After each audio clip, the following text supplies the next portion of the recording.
Good evening, people. Welcome back to Where the Owls Sleep. It's another episode of the Parliament. The season is completely done. We're doing our season breakdowns, and we're going to have a little bit on the Champions League as well. As you can see, quite fittingly, just next to Samir's head, there's a 442 magazine that says, "Is attacking football dying?" That's where we're going to start this evening once we've gone round everybody. How's everybody doing? Stocky, how's it going? Yeah, all right. Not bad. Not bad. Looking forward to planning some away trips next year if I can. I'm looking forward to you planning away trips. joining said planned away trips. Yeah. Like the sound of that. Also, Jack, who will also be in and around the planned away trips. How's it going? Yeah, good. Very happy to be in the championship. That's where it's at. Yeah, so I'm going to say that until fixture release day, 25th of June. Countdown on the pod. Yeah, and then nice exciting tour. I think we're going to win a lot next year. I actually think they might win the FA Cup as well. So yeah, love it. Positivity is high. Love it. Gotta love it. Shuey, how high is your positivity right now? Is it ever? It's not as low as it normally is, if that counts. Yeah, no, for once I'm not that angry, but I think it's because the football season's finished. So, Okay. you got to recoup and then get ready to be angry come August. Okay, and Samir, capital letters, champions of England, but your background hasn't changed, so I'm guessing not also champions of Europe. Yeah. Mm-hmm. Yeah. Okay. That's one of your best points, actually. Yeah. Yeah, no. Fair point, well presented. Yeah, totally agree. That's hilarious, man. Yeah, your mic's not plugged in or something. We can not hear a word of what you're saying. For a little minute, I was hoping you'd muted him, Mitch. I've done nothing. Oh, okay, sorry, I'm back. There you go. Here he is. Yeah, that just sums my week, man. just to let everyone peek behind the curtain. Shuey knew that before we even came on. Didn't say anything. What a nasty sod. I think we all realised that Samir had joined and we didn't actually hear what he said. It's just I saw my thing say muted. I saw it say muted when it started. I was like, oh, wait, I've been on mute the whole time. It's not weird everyone agreed with you. I was like, wait, they can. But nah, I was saying while my mic was off, just weird feeling. Just emotions are all over the place. It's happy and sad at the same time. It must be odd. It must be odd when the referees in Europe just don't let you do wwhatever you want. Like take corners after wasting like. That was brilliant. Like even I laughed at that. Hey, Mitch, I laughed at that as well. I was just like, I think. Do you know what? I think that's maybe a good barometer now moving forward of Arsenal fans that I will at least entertain conversation with, or actually have something about. And that's maybe a tad harsh. Actually, have a bit because I've seen a few Arsenal fans posting about it saying it's completely his fucking fault. Like, what do you expect the referee to do? Yeah, no, it was. Hurry up. And then all the other ones that are like, it's fucking disgraceful. You never should do that. I'm like, yeah, you're another one off the list. So I think I'm just down to one, Samir. So it's only you that can put this up at this point. Not precious of it. Yeah, no, honestly, I laughed because we took the piss with that one. Another one, I saw someone say the referee's booked mascara for his first one. He's like, he's told 3 people to hurry up. He doesn't have to say a warning you. He's told 3 other people. Yeah, where's that come from? I thought that when everyone kept saying that. It was where's that come from? But it also wasn't because there's a throw-in that they won the corner for that he blew the full half-time whistle for. That I think Saka picks the ball up to take the throw-in. Then he hands it to Mascara, who stands there to take the throw-in. And then he gives it to Declan Rice, who actually takes the throw-in. So Mascara was involved in that one as well. So it can't have been his first one. Yeah. I think the last time we saw something like that from us was against Brighton away. Just slowing the game down completely. Yeah. It's a game plan. Not the last time. The last time you got punished for it, maybe. but not the last No, time. I think that was probably like the only real time someone really complained about us slowing the game down. Is for Fabian Hirschler. Like even after his press conference, he was fuming. We slowed the game right down. I haven't seen that from us all season, apart from that one game, and obviously the PSG game. Like slowed the game right down. I reckon Arteta's got a picture of Nick Pope holding his groin, pretending in his office. Every time he needs a bit of inspiration, he goes, "Oh yeah, Nick Pope holding his groin." That's his inspiration right there. That was the game. That's the game where everything changed. All your dark arts came in, because I remember how much you lot cried about that. Yeah. Remember, you come to the Emirates, you got 32% possession, you didn't try and attack. You did in the Champions League final. Yeah. It's desperation though, isn't it? So we're here. How do you feel about the game? Because, like, to be fair, it was a pretty scumbag, shameful kind of way to go about it. And it's one of them that you kind of have to get the job done if you go about it that way, and you didn't. So how are you feeling? I don't know. It's one of them ones, isn't it? You just learn. Like, you learn. Don't fucking do that the next time you get there. But yeah, I know. I see straight from the starting lineup. I just knew this is going to be so defensive, and this is going to be the most scumbagish move of all time.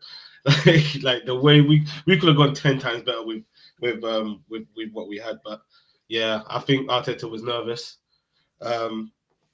Yeah, he was just completely nervous. Like, this is our first Champions League final, well, his. And he didn't know how to approach it. Like, PSG, let's be real, PSG are a very, very good team, best in Europe, obviously. And yeah, he honestly didn't know how to approach it, because he's gone to us, he's told us, that Timber is obviously our best right back, he's fit to start. He's gone, nah, I'm gonna go Mascara. I thought the Havertz one was a bit defensive as well. Like, I just looked all around. It just wasn't good enough, man. I thought the left side Trossard was horrible. Saka as well, terrible. Saka was terrible, but you can't have been saying that at the start. And same with Trossard, because who plays over those? Surely you're not. We didn't create them. You're not advocating for Martinelli and Madueke to have started. Nah, of course not. Of course not. Like, I'm not gonna say, we needed these lot off the bench to start. I'm just saying, like, I don't know what it was. Like, fatigue, maybe. I don't know. Like, we've played a lot of games. Like, I don't think, like, that's probably the worst game he's had all season, Saka, for me personally. Yeah. But you know what? I thought it was very good defensively. I think everyone was good defensively, but like, I think he was. He was very good on the defensive press in the first half. Certainly the first 30 minutes. Which I think but I don't want to talk about Saka's defensive abilities. I want to talk about his attacking abilities. I want to talk about but also Havertz should have put when wasn't it Saka that put Havertz through when that could have made it 2-0. I can't remember. There was a lot of things going on in that one. It got blocked. It was good. It was a good block. So but he should have shot about a second earlier, though. I think that would have been a game over. I don't know. I think that could be a be careful what you wish for as well. By the way, hi boys, how we doing? Mate, I've completed more passes than Saka in the last 20 minutes. Put it that way.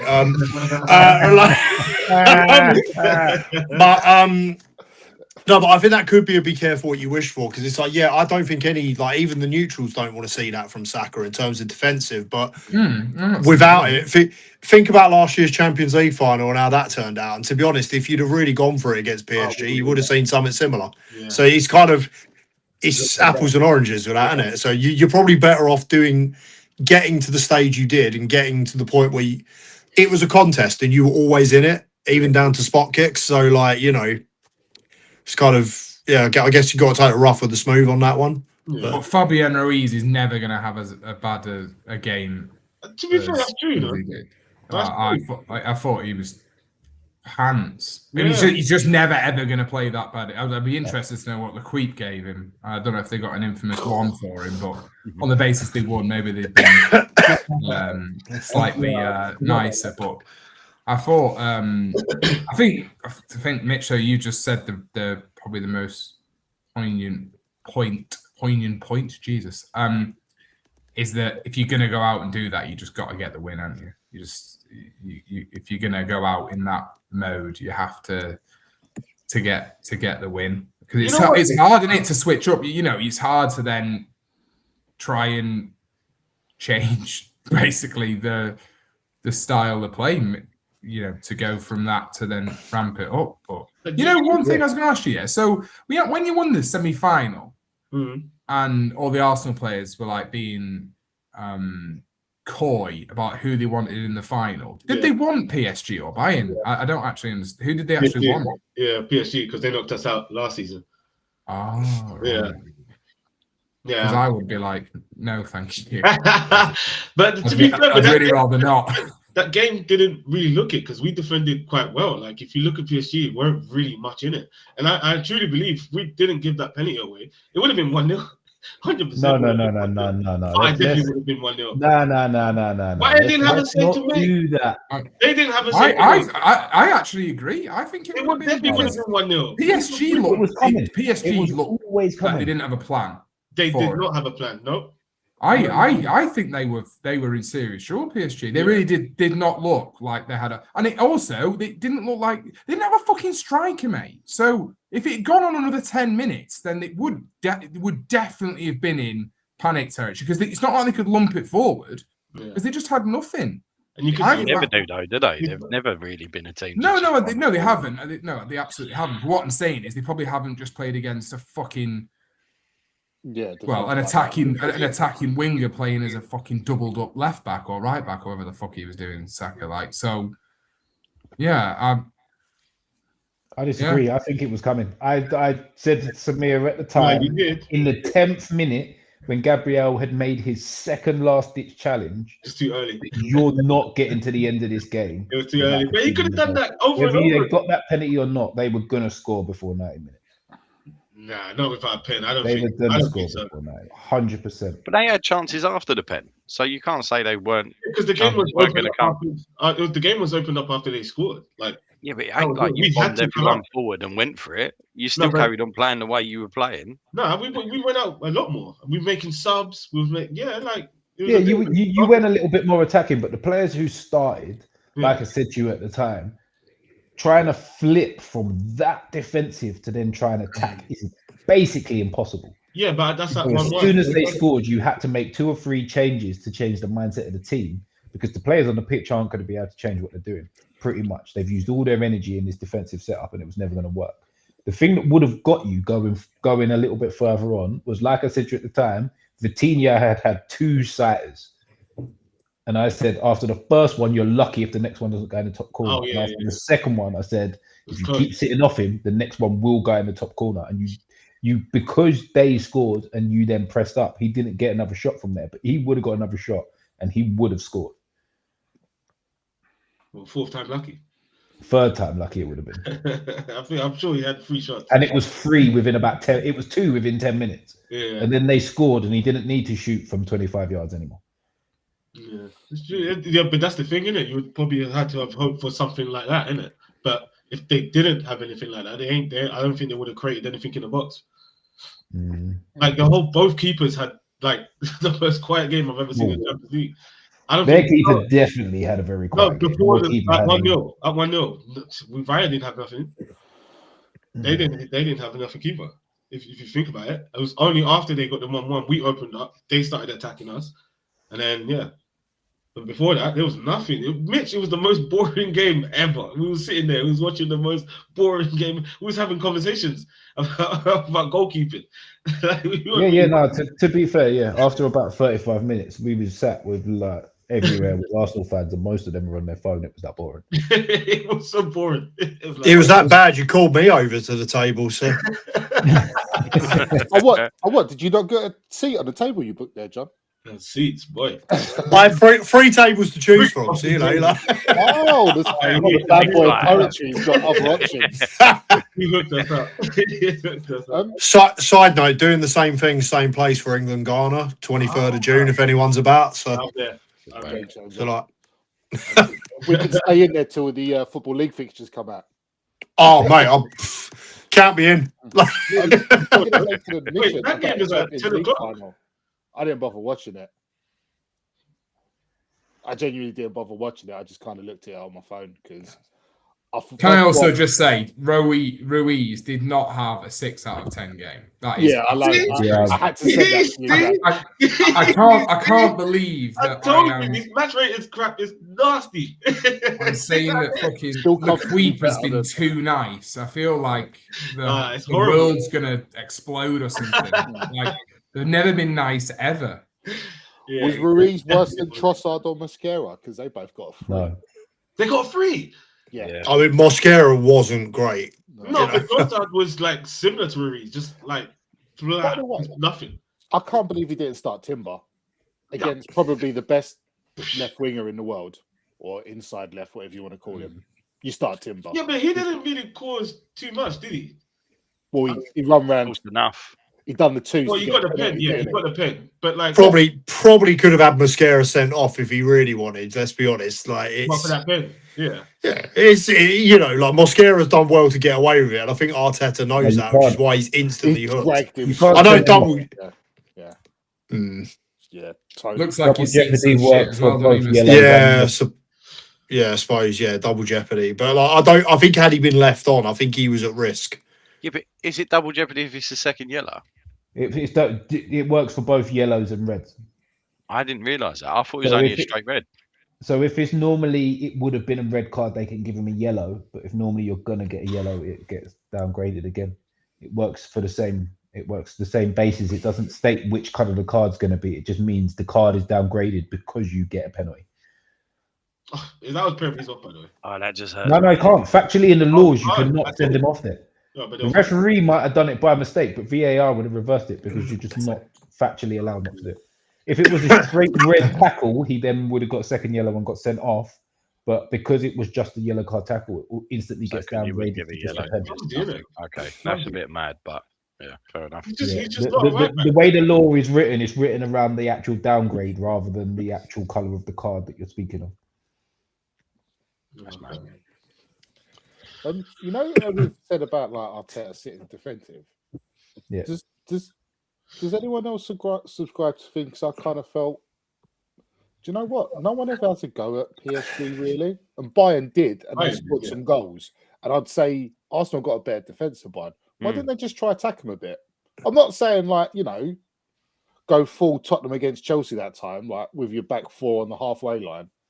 But just go out a bit, because I was speaking to my old man about it. He went, Arsenal were pretty good in the first 20 minutes and they were 1-0 up. Why don't they just go for the throat?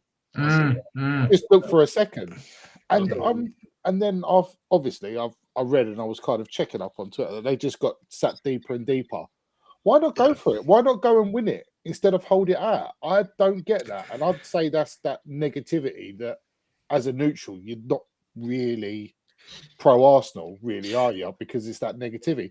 There's some cracking players in that team. Some of them I don't rate, and I think they're a bit overrated. But there's enough in there to go at them a bit more and, cause them problems instead of just trying to negate their positives. And I just found that a bit negative. I mean, it's a final. Go win it. Yeah. I sat forward there because I thought Stocky was going to turn around and say Declan Rice was one of those players that was overrated. That would have been absolutely super. I think he is. I still can't pick on him. Anyway, obviously, he was pretty poor though.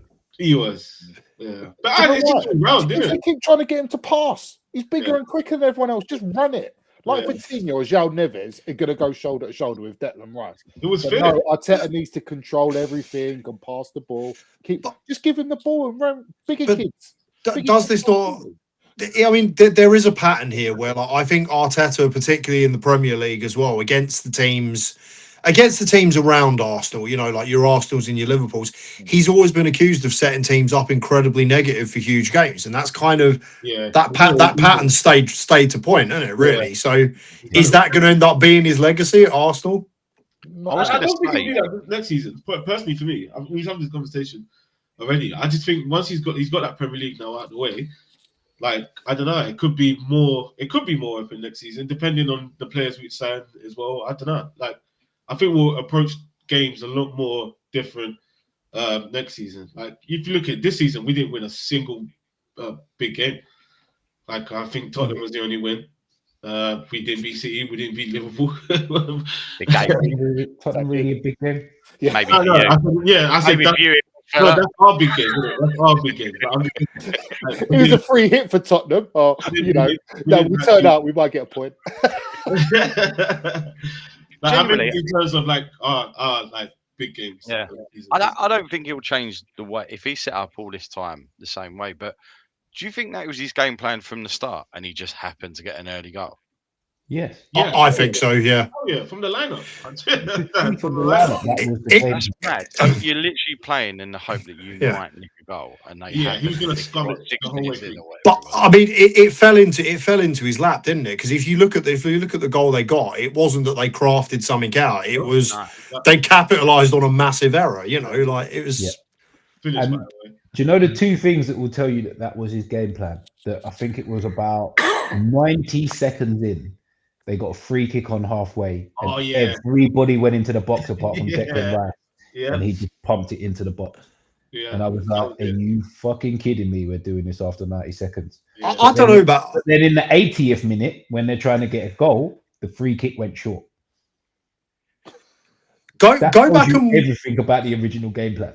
Yeah. go back and watch the start of the game, right? And when you get to a Champions League final, the first thing you see is a player flick it up and another player just boot it, Oh, Peter. Oh, yeah, yeah. Peter Kay style. Yeah. You know you're in for something special. You know, like, that was crazy. That first thing you see in the Champions League final, like that was Yeah, but playground a lot- stuff. A lot of teams are doing that. A lot of teams are doing that nowadays. They're trying to kick it into the corner. Yeah, flag. kick into touch. I That's rugby. probably only appreciate kick into the touch Okay. slightly more because I've just seen a team do an up and under in a fucking Champions League final.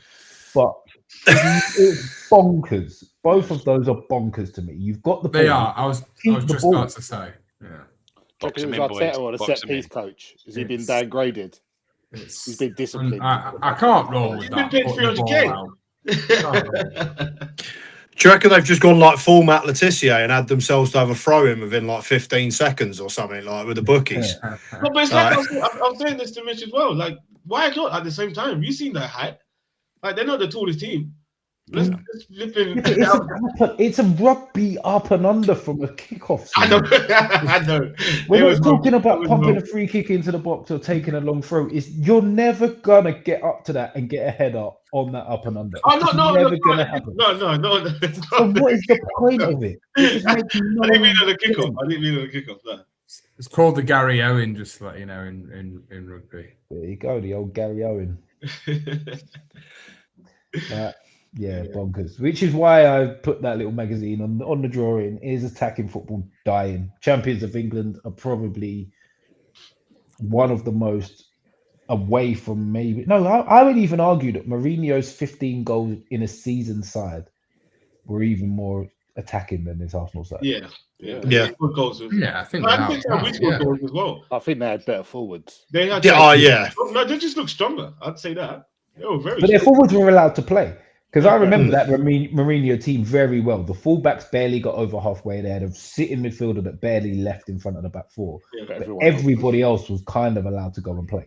That's the thing. It Yeah. was Whereas two backs, Arsenal wasn't it? is not really like that, is it? They had the perfect balance for that. Us, like I Yeah, don't but know. we've been hearing you've got the best defense in Europe for like 3 seasons. Let the Yeah. others go and play then. If your defense is that good, let them defend 1-on-1. But we never had that. You know, it was always that process of all right, cool. We've got good attackers, but we had shit defense, and now it's flipped to what we've got good defense and shit attackers.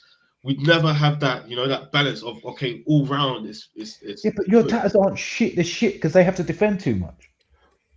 Absolutely. Attacker is not a shit attacker. Gokares clearly can score goals. Havertz is a decent attacker. Trossard gets goals. Martinelli is good when he's running in behind people. Eze, really good attacker. Odegaard used to be really good attacker. Now he's a press trigger. Like what is going? Like he's triggering the press. Yeah. Like this isn't the players' thing. This is the way they're being told to play. But do you not think? But this is my issue with stuff like that, though. Is that at what point should a team be looking to sort of push on themselves? Like, because whilst yes, Arsenal are clearly on an upward trajectory, you don't know you're never going to people kept saying, "Oh, well, it won't be 20 years till we're back in a Champions League final again." How the fuck do you know that? Yeah. How on earth do you know that? You might lose the next 20 semi-finals by a last minute. No, I mean, like, you might lose in the semi-final the next 20 years in a row. Yeah. Like, you don't know you're ever going to get back to a Champions League final. So, yes, laws of averages, because you, as I say, you're on an upward trajectory, but you're not fucking guaranteed it at all. Like, City lost in, like, obscene, like, 1 in a million scenarios, like 4 seasons in a row in the Champions League to get to the final. Like, stuff that wouldn't happen to you in one lifetime, they had like 4 years in a row. So I kind of feel that it's weird that the players don't take a bit more ownership and start trying to push out more. But that's just not football, is it, anymore? Oh, it's not. They're not allowed to be. It's the cult of the manager. Remember, right? JJ is the perfect example. Allardyce would go, all right, I'm going to get a really solid team and let him do what he wants because he's really fucking good.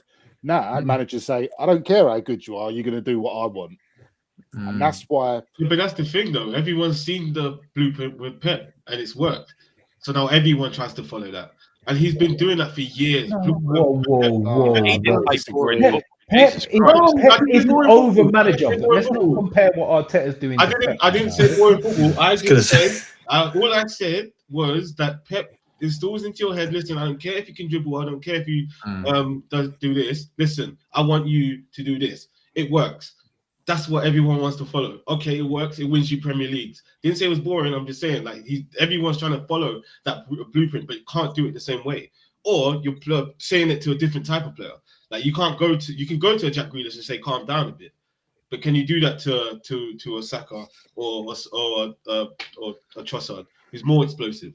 Yeah, but I don't think he stifled them going forward. He still let them go forward. Yeah.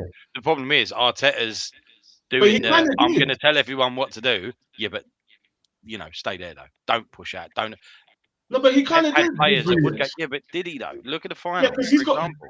Because he got rid of, like, all the high-flying wingers. He got rid of the Sané's and that because he didn't want all that. He just wanted control, like ultimate control. He didn't want everyone running in behind and stuff. And then that's the blueprint we followed. And that's the blueprint other teams are following. Because now I don't see how the blueprint's the same. You can name the odd player here and there that Pep probably stifled with his system. But then you look at the other players in and around, like Silva and Torre, and but they're not like these men weren't stifled. They weren't someone who was like doing their own thing. Like, say, example again, Jack Grealish. Like, he's gone to one team and he's but Jack Grealish. Okay, so let's have it right here. Jack Grealish is not in a conversation with David Silva and Aguero. So if you're going to tell anybody to sit in their little box and do what you tell them to do, is Jack Grealish when it comes to that side. Yeah, but there's so many players that are on that level. Yeah, but you have to leave. You have to leave 2 or 3 of them to do what they need to do to score you goals and win your games. Like, you can't just do it to the whole 11. You have to leave a couple of them. It's the nature of a move like that as well with Grealish, because Grealish will have come from a team where, like you said, like what Stocky was saying about JJ. He played for managers that went, actually, Jack can do this. We're going to let Jack do this. Blah, blah, blah. When you make that step up, that's the nature of making the step up to one of those teams. Unfortunately, you're going to lose some of that kind of autonomy that you might have had in other systems, like to do what you like. Thanks very much for somehow getting Jack and JJ into the same sentence. I do appreciate that, John. I think now you've hit the peak of your poetry limits. I think anything past the point of Jack and JJ would be considered too ludicrous. So that's just, well, thank you. I can die happy now. And I also appreciate you that I would be the one that took the instructions. So you are at least 0.001% correct in that scenario. Right. Jack, why are you wearing JJ's underpants? Okay. Yeah, the game changed. But just on a segue into the attacking football dying and the fact we've got a World Cup coming up, I think this third place playoff thing is going to make this a fucking shit World Cup. The round of 32 could be horrific. Well, because right, if you know you can, I think I've genuinely tried to put some effort in, and as we know, I'm famously lubricated when it comes to stats and other occasions. But I've tried to work out. JJ's underwear can attest to this. But yeah, I'll still take them off. They're about 5'2", 6'10", too small. But they are.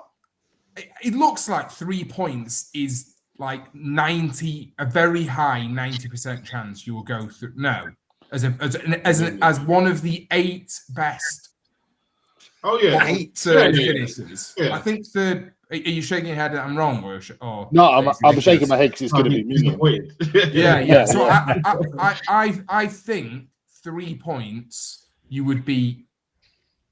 Or I think 3 points in draw. If you got 3 draws, I think it's impossible for you not to be one of the 8. Fucking hell, it's ridiculous, isn't it? One of the 8 best third place finishing teams. Yeah. So teams are just going to shut up shop, aren't they? If you win your first game, you're basically through. Yeah. If you draw all 3, basically.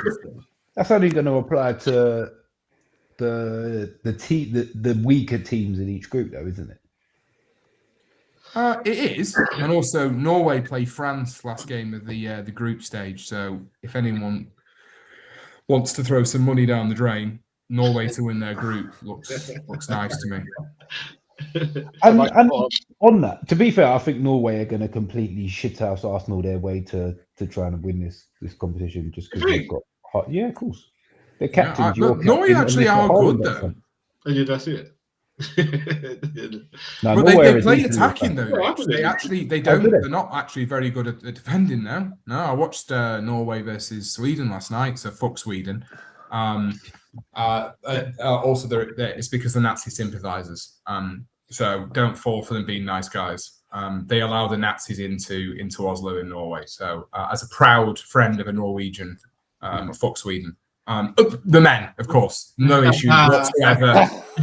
Whatsoever. Call yourself. The volleyball teams, the ping pong teams, the chess teams. I imagine. I'm sure they've got some. Ping pong. Yeah, anything, mate. I want to do that. Yeah. Also, Potter as well. Yeah, Foot Potter. We'll get on to him later. Yeah. I watched them again last night, and they were absolute sensational. They're absolutely tore. I know it's friendly, but inverted commas. They tore them to shreds. Like they've got like some serious. I mean, their front three of Sorloth, Larson, and Haaland. I mean, fuck me. Like, that's like. Wait, did they play that as a front three? No, Haaland. Oh wow! Haaland, I was about to say. Just chilling. He was on a golf course, wasn't he? Sending little cheeky photos. I was about to say that has got to be the tallest accumulative front three ever put together. If they started together. Yeah, for sure. But they look genuinely good. They still play more entertaining football. Just yeah. But so I think they could. I think they could go well. Norway. I think they'll. Yeah, well, I actually did my predictors today, and I've got England versus Norway in the last 16. Nice. Oh. So I will no longer be a proud friend of a Norwegian at that point. And well done, Sweden. You should have let more in. No, God, Jesus. I didn't think that. So yeah, I think it'll go well. But yeah, my predictor this morning, which famously not great at, I've got England Norway in the last 16. Oh, okay. Is that the game you're going to as well? No, last 32 I'm going to. Oh, actually, sorry, I forgot about that. So actually, yeah, my predictor's already wrong because England won't beat Croatia. And now we're watching Ivory Coast versus Croatia in Atlanta in 34 degrees heat. I can't remember who said it. Someone said, why don't the players take more responsibility about pushing up the pitch? I would like to request that if you haven't seen it, go to Jordan versus Switzerland from Sunday, I believe it was, where the Jordan player did exactly that, and 4 passes later, Switzerland scored. Yeah, it's too safe, man. So what? Yeah, let it happen. It's too safe. So we stood there coming, guys, come on, push up. Slowly throws it out, couple of passes, goal. Good. And you see one of the centre backs going, "What are you doing?" Steaming up the pitch. In a friendly, you know. Yeah, steaming up the pitch to have a go at him. It's quite fantastic stuff. So that is an advert as to why not to do it. But you are right. But Jordan have got another friendly in 3 days' time against someone. Like, so what does it matter? Whereas the whole point of the final is that you're gonna go out swinging. Well, if you're gonna go out, you got to go out swinging, right? I mean, look, you lost on pen, but I actually genuinely, I think if they'd gone another 5 more minutes in that game, I think they would have won 1-0. Because I honestly couldn't believe how much PSG were just playing into their hands. Like, it looked a bit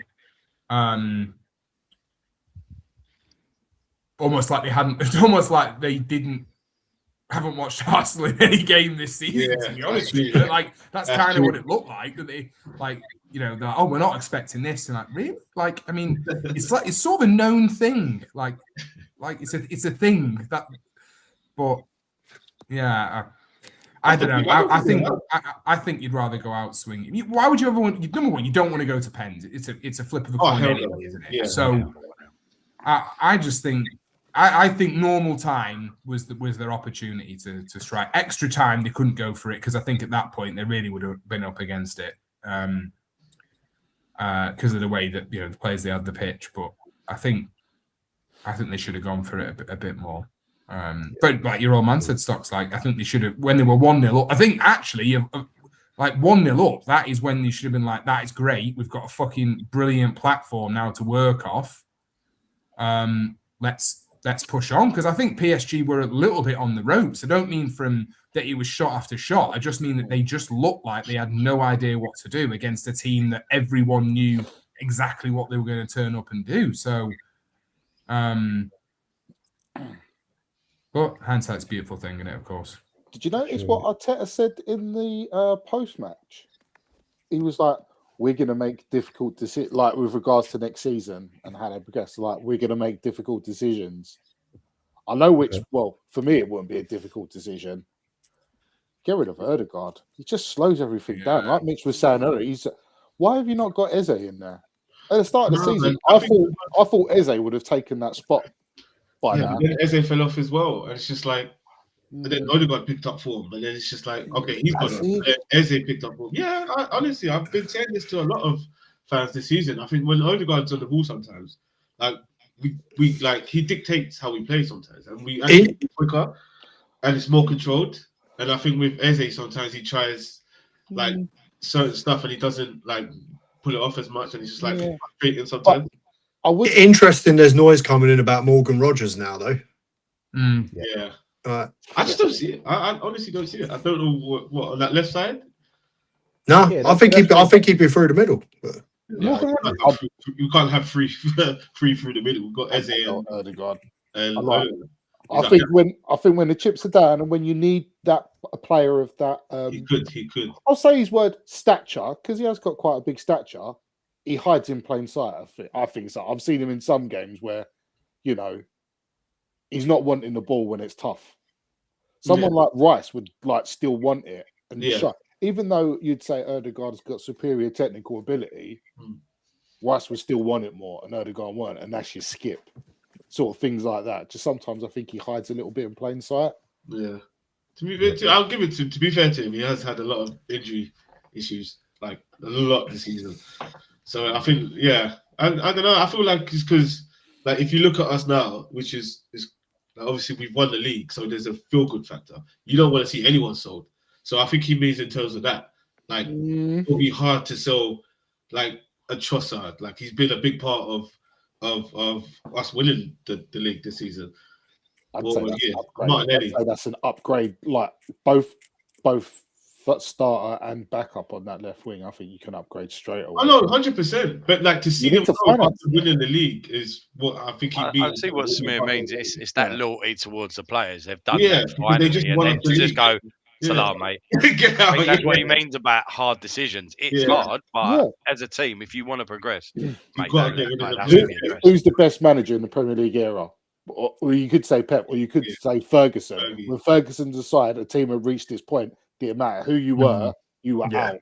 We're talking like players that were standout players in their positions in Stam, Beckham. When the time was up, it was up. Van Nistelrooy. Keane weren't having his shit. Yeah. And Roy Keane was still Yeah, but we're talking about they're winners though. They're winning Premier League after Premier League after Premier League. This is our first Premier League as a group. Yeah, but still that ruthlessness is what takes you to multiple. Yeah, of course. Yeah. And that's what I mean. Is basically saying it's gonna be like we're gonna have to be ruthless. Like that's the hard decisions we're gonna have to do next season. And it could be like an Odegaard leaving because he's been injured too much, and he has had a lot of shit games. So it could be someone like him leaving. Our captain. On the subject of him leaving, I've just gone on to Transfer Market, just to see what they value Arsenal's squad at. How much do you reckon they value Odegaard at? 60, 70, I reckon. I'm gonna say 55. What did you say, mate? 87. 64. 65. So that's I'd say that's so close, but a million less that you almost know the answer. No, I genuinely didn't. I haven't brought my screens with me because we flew up and I had baggage to take. And I wouldn't know why. I've got nothing else going for me, so I didn't actually know that. Yeah, why would you want to check that as well? Like, that's just most random. To be fair, normally when we're going through stuff on the show, I've got 3 screens and I'm checking all kinds of nonsense while we're going. Just in case I have a stat to prove you wrong. You won't just say it. You'll have to I appreciate I missed the start of the show, but did Mitch get an England call up? Have I missed something here? Or like Where's it? Oh, okay. I traveled to where are they at? Okay, no. I am currently in Fife in Scotland, so no, I'm not with the England squad. I'm in Fife. But I think like Jesus, isn't he on a ridiculous contract? Yeah, I think he'd go. Yeah, he's gone. How long's left on his contract? After you wore the shirts and stuff for him, well, that's a bit mean. Pray for him. That was like 2 years ago. Let's get over that. But how long's left on his contract? Probably a year after this. One more season. So you do realise you probably still have got him for one more season? No, I think we'll sell him. Yeah, but someone's going to have to pay him a sort of wage that he wants to take, or he's going to sit on the bench and do nothing, getting paid mega money for a season. That's how this stuff works. You give people stupid contracts, they do stupid things to fuck you over later down the line. Chelsea. I think he'll try hard to force him out. And I think he's going to want to leave to play football. I think the best you get is he goes out on loan. Yeah. Someone covers 40% or 50% of his wages. I can see that, yeah. He would smash up the Champions one. He's got at least 50 goals in that league. Jesus, not with Tonda at large, mate. He'll snuff that out. What's that? Teflon Tonda. Teflon Tonda, yeah. Unbelievable. Love that. Right, one more question on the Champions League final before we get into it. Samir.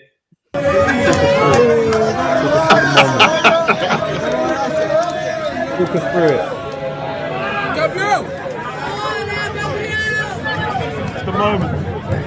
It's the moment.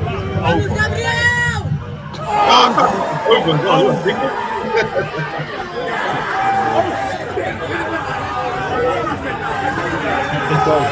How was that? And I would like to say I recorded one video all day, and that was it. That was it, yeah.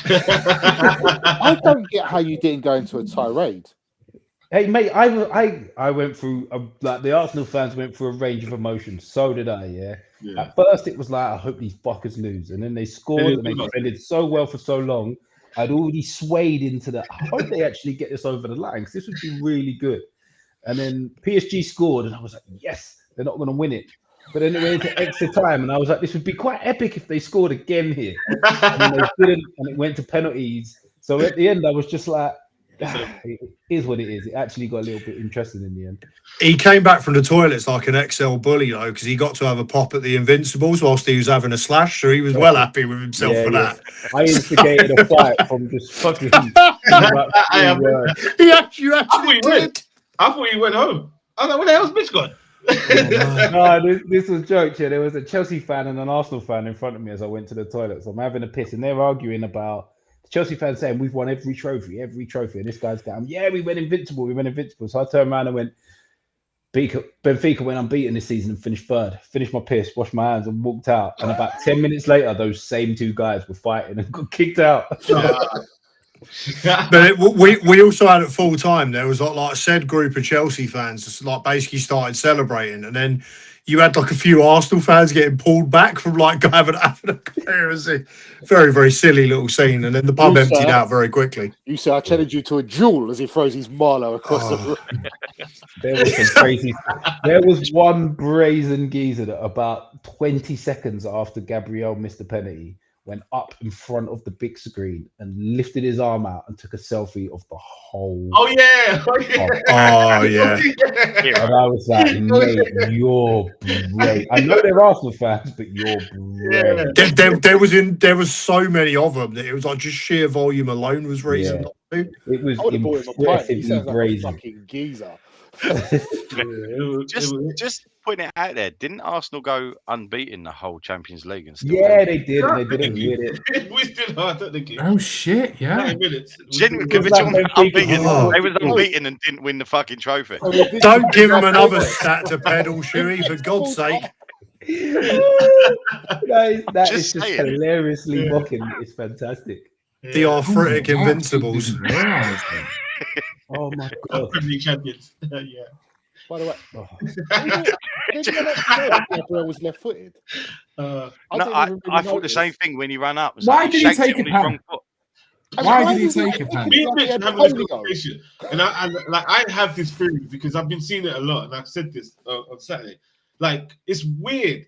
Like in almost every penalty shootout, centre backs are taking penalties. Like there's a rule on defenders have to take penalties because I'm seeing so many of them take penalties. Almost more now. I think he's gone full John Terry and demanded the fifth one, and like, nah, no way. You've got Madueke.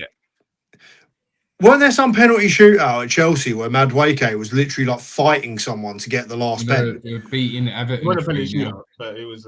Oh, was it? Yeah, okay. So like, you can't tell me he wouldn't have wanted one. Yeah, no, and he's horrible at penalties as well, so he definitely did. And if you're Arteta, right, if you're taking Saka off for Madueke, Saka would have been one of your five, right? Guaranteed, if he's on the pitch. You can't tell me that in Arteta's line of thinking, he didn't send Madueke on thinking that Madueke would potentially be one of the five in Saka's place. You thought Madueke could go on, we could win this. Because look at Madueke, like, he was much better than Saka. Yeah, but I don't think the up and under man is going to be like sending someone on in the hope he's going to win it in the 90s. Obviously, he's thinking about that worst case scenario as well. Clearly, yeah. So no, I don't think he's sending on to think. Obviously, Saka was having a shit game and he wanted to win it in that night in the 90th. So I think he's it was.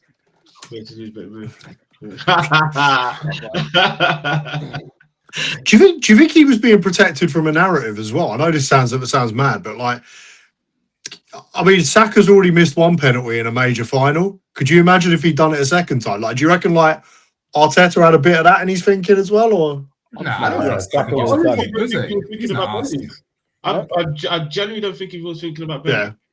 Like he really wanted to win that. Yeah, I appreciate in saying it. It's a bit of a reach, by the way, as well. I was just asking in case it was a good talking point. I mean, I was going to say, there's no way he's taking the pen. There's no way. I'm shocked he didn't bring a Dalman on just for the vibes, just to say if he won it, they could just all go mad about it. Oh gosh, mate, you can't do that to him. Fuck that.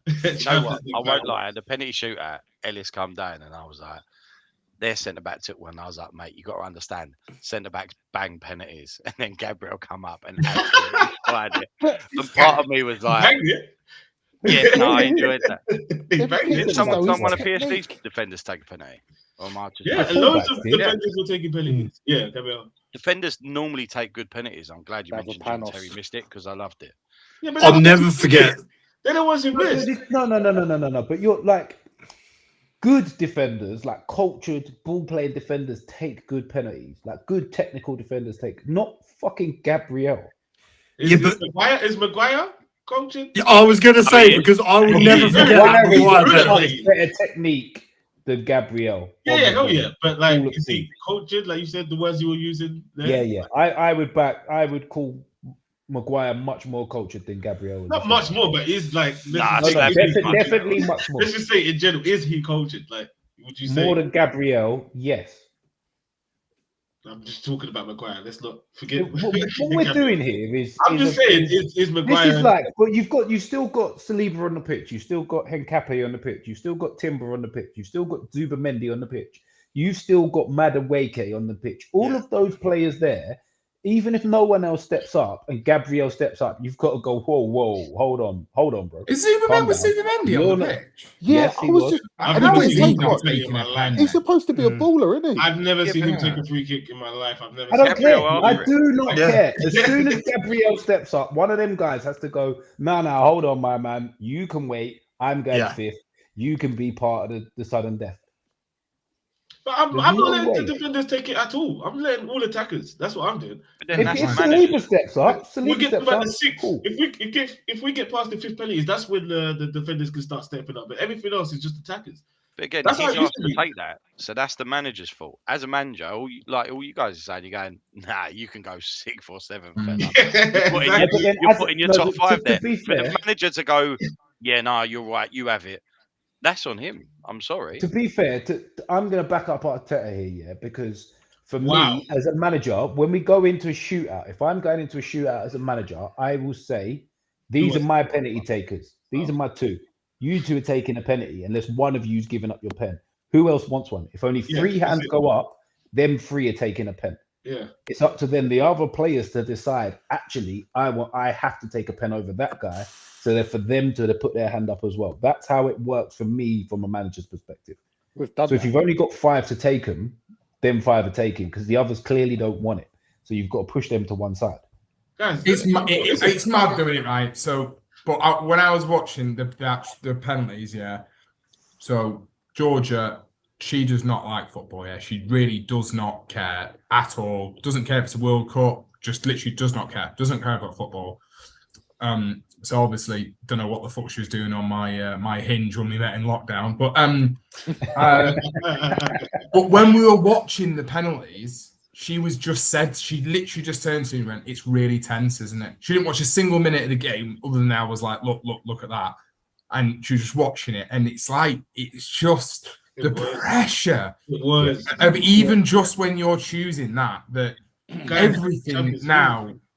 Like the way you've just said it, like who's taking a pen? If someone doesn't within a millisecond say, so if someone's just mulling it over, then you've got to go with the person that said it, because if you then say, no, actually, it's wrong for you to take it, they're gonna take the 5th one. You can have the 6th one, and then you go, wait, hold on a second, no, because then what if he misses that one and they never got the fucking. The pressure and the thought process afterwards that are very much that if Gabriel has said a millisecond before Zubamendi, I'll take it, then you just got to go with that, haven't you? But it still just seems but then you're at so the point bizarre that Zubamendi and those players gone straight away, I'll have that, because they are technically better players. You'd want them, and if they ain't stepping up, again, you've got to look at that. I'm sorry. But you rely on those players to step up. Very good point, to be fair. I was just about to say what that Brian Dobinson's just said. I was about to say exactly that. Am I naive? No, not really. Because you don't want to get there. You don't want to get to penalties. No, but the only defence in this situation is Arsenal had made 6 subs by that point. Yeah, we wanted to win. Like, how many of the original 5 or 6 that would have taken have come off in them 6 subs? Yeah. What, are we saying we can't do some basic fucking equations in maths, mate? No, but not an iPad. Saka would have took one, Havertz would have took one, and Odegaard probably would have took one. So 3 of the 6, your first 6 that you normally pick are gone. Yeah. Right. So on your notes, you just untick them and it just brings them forward. I'm pretty sure if they can fucking if they can create a bullshit stat like XG, they can fucking remove people off a list. I'd really like to think someone's not stupid enough to go, Saka, you're up, and he'd be like, yeah, sorry, I've been subbed off. But then you Of course you have. Sorry. They're going to employ a penalty coach now, aren't they? If I take you off, this person's got to take a pen, and then you got to do all that notion, no?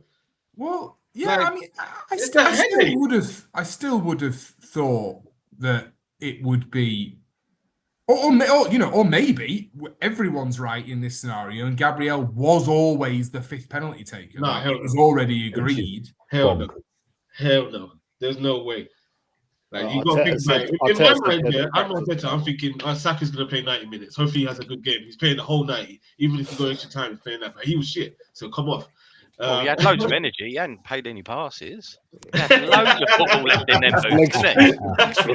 Maybe that's why he took him off. He didn't know that he was going to be able to strike the ball properly because he hadn't done it. His legs What minute did he come off? 82, 83, something like that. It was 80. Much earlier than that. So when you get into that 90, you Mate, must came off be in the thinking 80s, about bro. penalties already. I think it was a bit earlier. No. I felt like we watched a lot of Madrid. Oh, to be fair. No, you made two subs just after their pen, which would have been Timber and Gokares coming on. And then the next two subs were in the 80s. You saying Madrid could done like all that in like 8 minutes? Because he Take extra time as well. Yeah, no, I meant in that space of time, like before the actual full-time whistle went. Yeah, Saka's just. As an aside, as I said earlier on, I didn't go out to watch it. I was sitting in my living room watching something else, like sort of watching the penalties go in. And as you gentlemen know, I live in Reading, and I don't live near a pub, as Mitch will attest. I could hear the cheers when Arsenal missed, and then it come up on my phone in Reading. I'll try to be quiet next time. Cheers. How mad is that? In such a nondescript area, there's still deep hatred for Arsenal. Yeah, we're hated well. I see a lot of their shirts around here as well, so I'm just saying it's not. Well, only more so in the last 2 years, mate. I see him fucking rap. I know there's been loads. There's been loads. Come out of nowhere. Yeah. Do you think Arteta, and if we just try and remove any bias, right?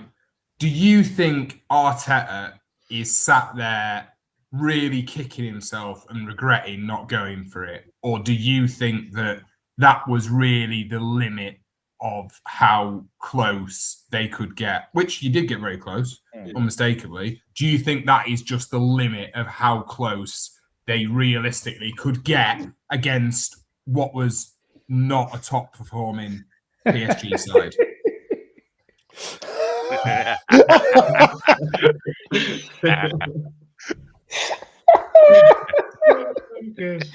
Oh, that is fucking fabulous. On that note, Jack, I actually think he still thinks he's right. If I was him, I'd be kicking myself. He made the right decision. They were just unlucky, but everyone else would be kicking themselves. I think we can all agree he's a smug cunt. Yeah. So, whereas I'd be going, I should have done this, I should have done that. Yeah, Myself, I'd think we could have gone. Yeah, exactly. Yeah, but yeah, he'll go well. Yeah. But I think what I'm trying to say is taking PSG to penalties. Yeah, seen as. We're looking at the bigger picture here. We didn't get slapped.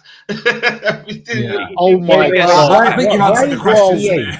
Why is that the aim? I know it's not, but that's what everyone kind of like expected. No, it's what we wanted. It's not what we expected. That's what we wanted. Like the bit of both. Everyone expected that. No, it was like no one expected that. They didn't. Wait. This isn't me just chucking Newcastle with. I've watched us play PSG 3 or 4 times over the last few years, and like as much as it might have been a group stage game, it's not the same intensity and none of that. You can get at PSG. There's ways to play against PSG that means you're not just going to get shredded to pieces. Yeah, you have to be smart at the back, but you can also attack the game at the same time. No, of course you can. But I remember the Chelsea game. Chelsea went at PSG. Then PSG had 4 chances and scored them 4 chances, and that's what I think. That's what Arteta kind of looked at. Yeah, but then Chelsea also slapped up PSG in the World Club Cup. Oh no, let's not do that, man. Come on. In the same. I'm just saying we drew with PSG in the Super Cup 2-2 at Boston. Say that again. At the beginning of the season, we drew with PSG 2-2. and then We're lost talking on about pens. 2 different things. Oh Here. shit! Yeah, but no, you yeah, actually but we backed done the it, same didn't thing. you? Joe. He was all right. Yeah, but that was the start of the But season. we drew 2-2 with them. PSG And didn't we're have a shit. pre-season. They didn't have nothing. No. We're talking about ways to get at PSG. We're not but you were talking about go at them, you can get Champions all of that. Final and the beginning of the season. That's 2 different teams here. That's not the same PSG. Okay, so I'm beginning talking about and the end of it. Champions League group stage in Paris. Which ain't the We same went either. at them quite well, and we drew 1-1. Yeah, but that's not the same either because we beat them in the group stage last season, but they beat us cleanly in the semi-finals last Well, season. you went to Paris and beat them in the group stage. No, we beat them at the Emirates. But then Exactly. they beat I us at just the said Emirates. in Paris, we went and took the game to them and got a good draw. So why is it champions of England can't do it on neutral Because it's a soil group stage. in a Let's be final? real. There's no pressure.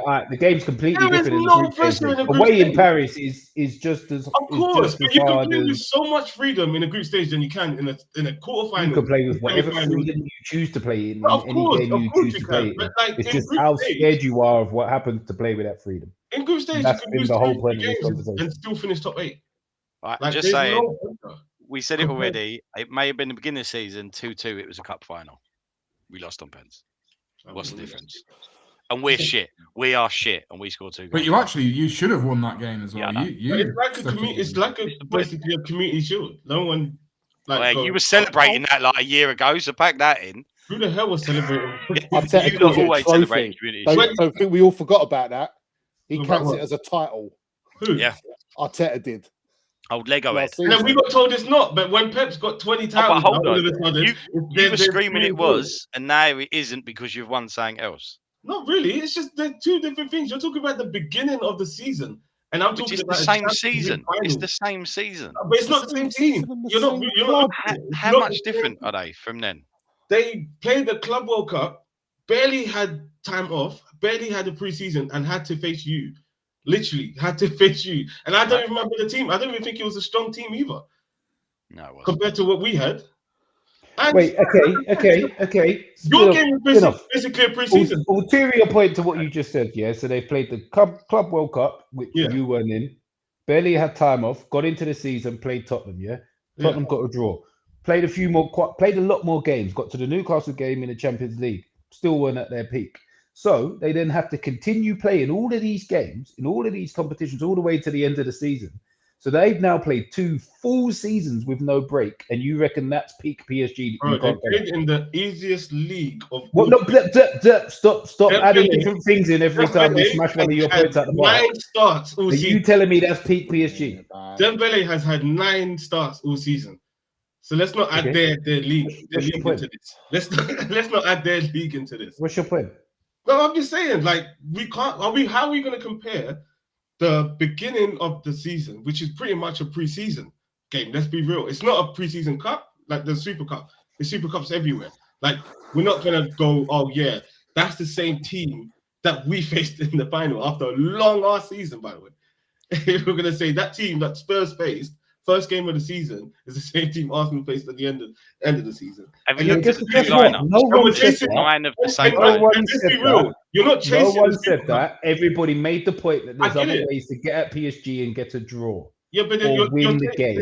There's 2 different cups. You're not really chasing the Super Cup. You're chasing the Champions League. You're putting everything into that. What are you putting into a Super Cup? You're just getting fitness. I'll tell you shortly when you play in it. Well, no, you were not, are you? Sorry. Played show.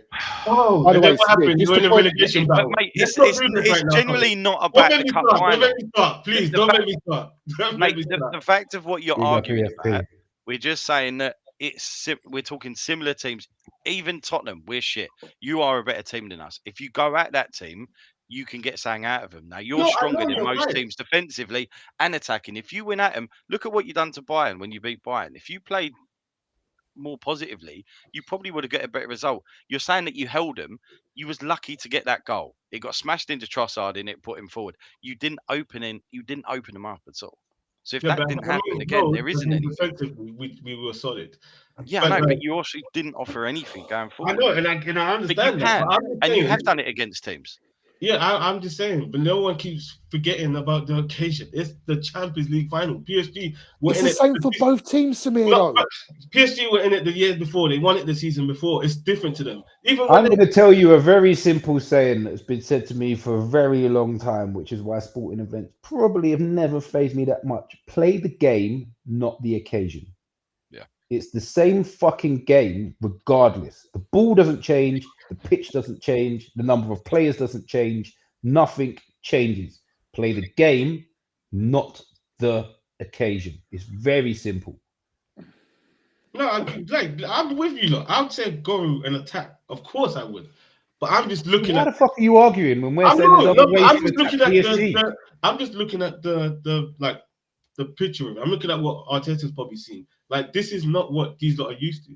If you look at City's first Champions League final, they lost 1-0 to Chelsea. Like, they went in it completely. The game plan was fully off. Like, they went into their first Champions League game plan completely off, completely different to what they've had all season.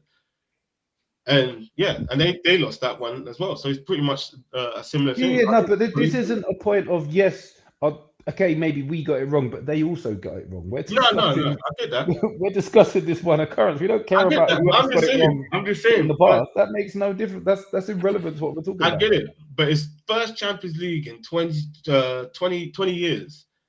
The players, we've just won the Premier League as well. It's just like, that's like, we were busy celebrating that. Like, so now you're saying all that. Yeah, there's Arsenal fans online talking about dynasties, whichever way you want to say the damn word, that they're going to win. They're going to be in the Champions League final against next year. They're going to win the Prem clear this time. What you're saying now does not sound like a squad that has the mentality to do any of that. Yeah, because it's the first time we've been in the Champions League final for 20 years. We just won the Premier League. We can't be set to go and attack PSG with all that going on. No, but I didn't say that was the reason. I'm just looking at all these different points. I'm not saying they're facts. What we need to do to win the game. I'm not saying they're facts. I'm just saying, I'm just looking at all these different points that could be like true or not. I'm not saying they're facts, but I'm just looking at these small different things. Like, we were busy celebrating a Premier League. Like, we've got that in the bag. So I don't know how they've approached this Champions League. I can only imagine if we didn't have the Premier League, we would have gone all out. And it's just Champions League. We would have gone all out for that.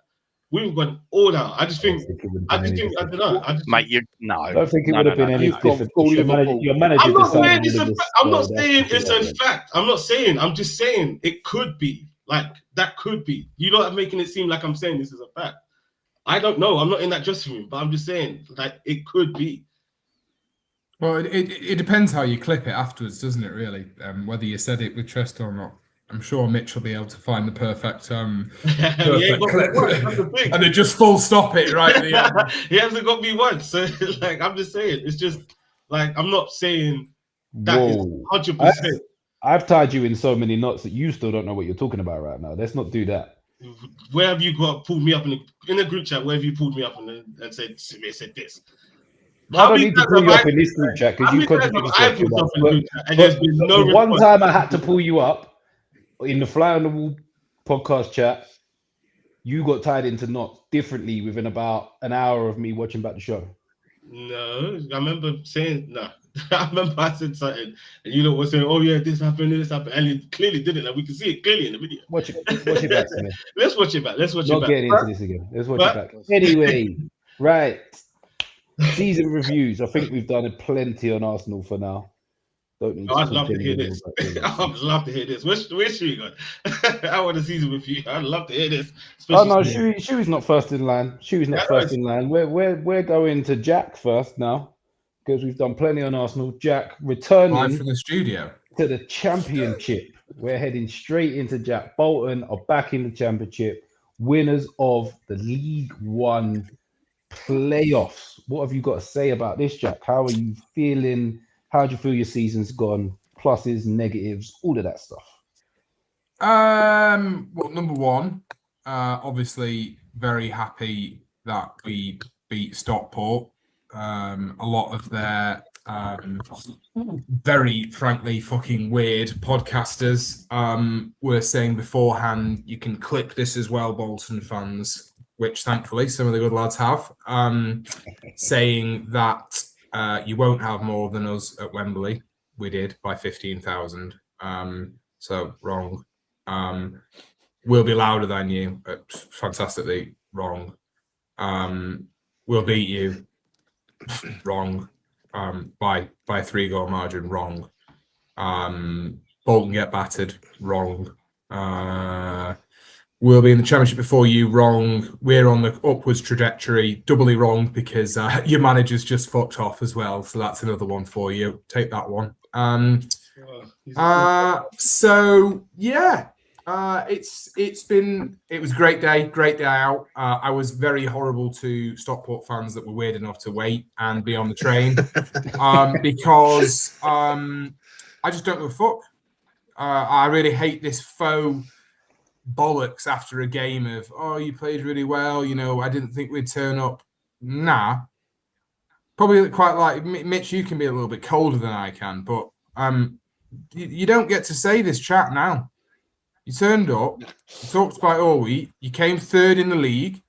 So if anyone remembers, I've been actually quite vocal and passionate without checking stats and still haven't, that I don't believe third in the league actually does get promoted that often in League One and League Two. And yeah, we destroyed them 4-1 on the big day. Fucking great day out. I am now clean and sober for 8 days since last bank holiday Monday. Because I really did celebrate and I'm feeling it. But yeah, I think we look, it's a lottery, innit? Playoff finals lottery. We turned up. Stockport weren't bad. I think it was a very level first half, really, if I'm honest. We got the early goal. Sidibe was killing us. A ball over the top. Thanks to you very much to VAR. So let's not clip any of my previous comments regarding that. Too late.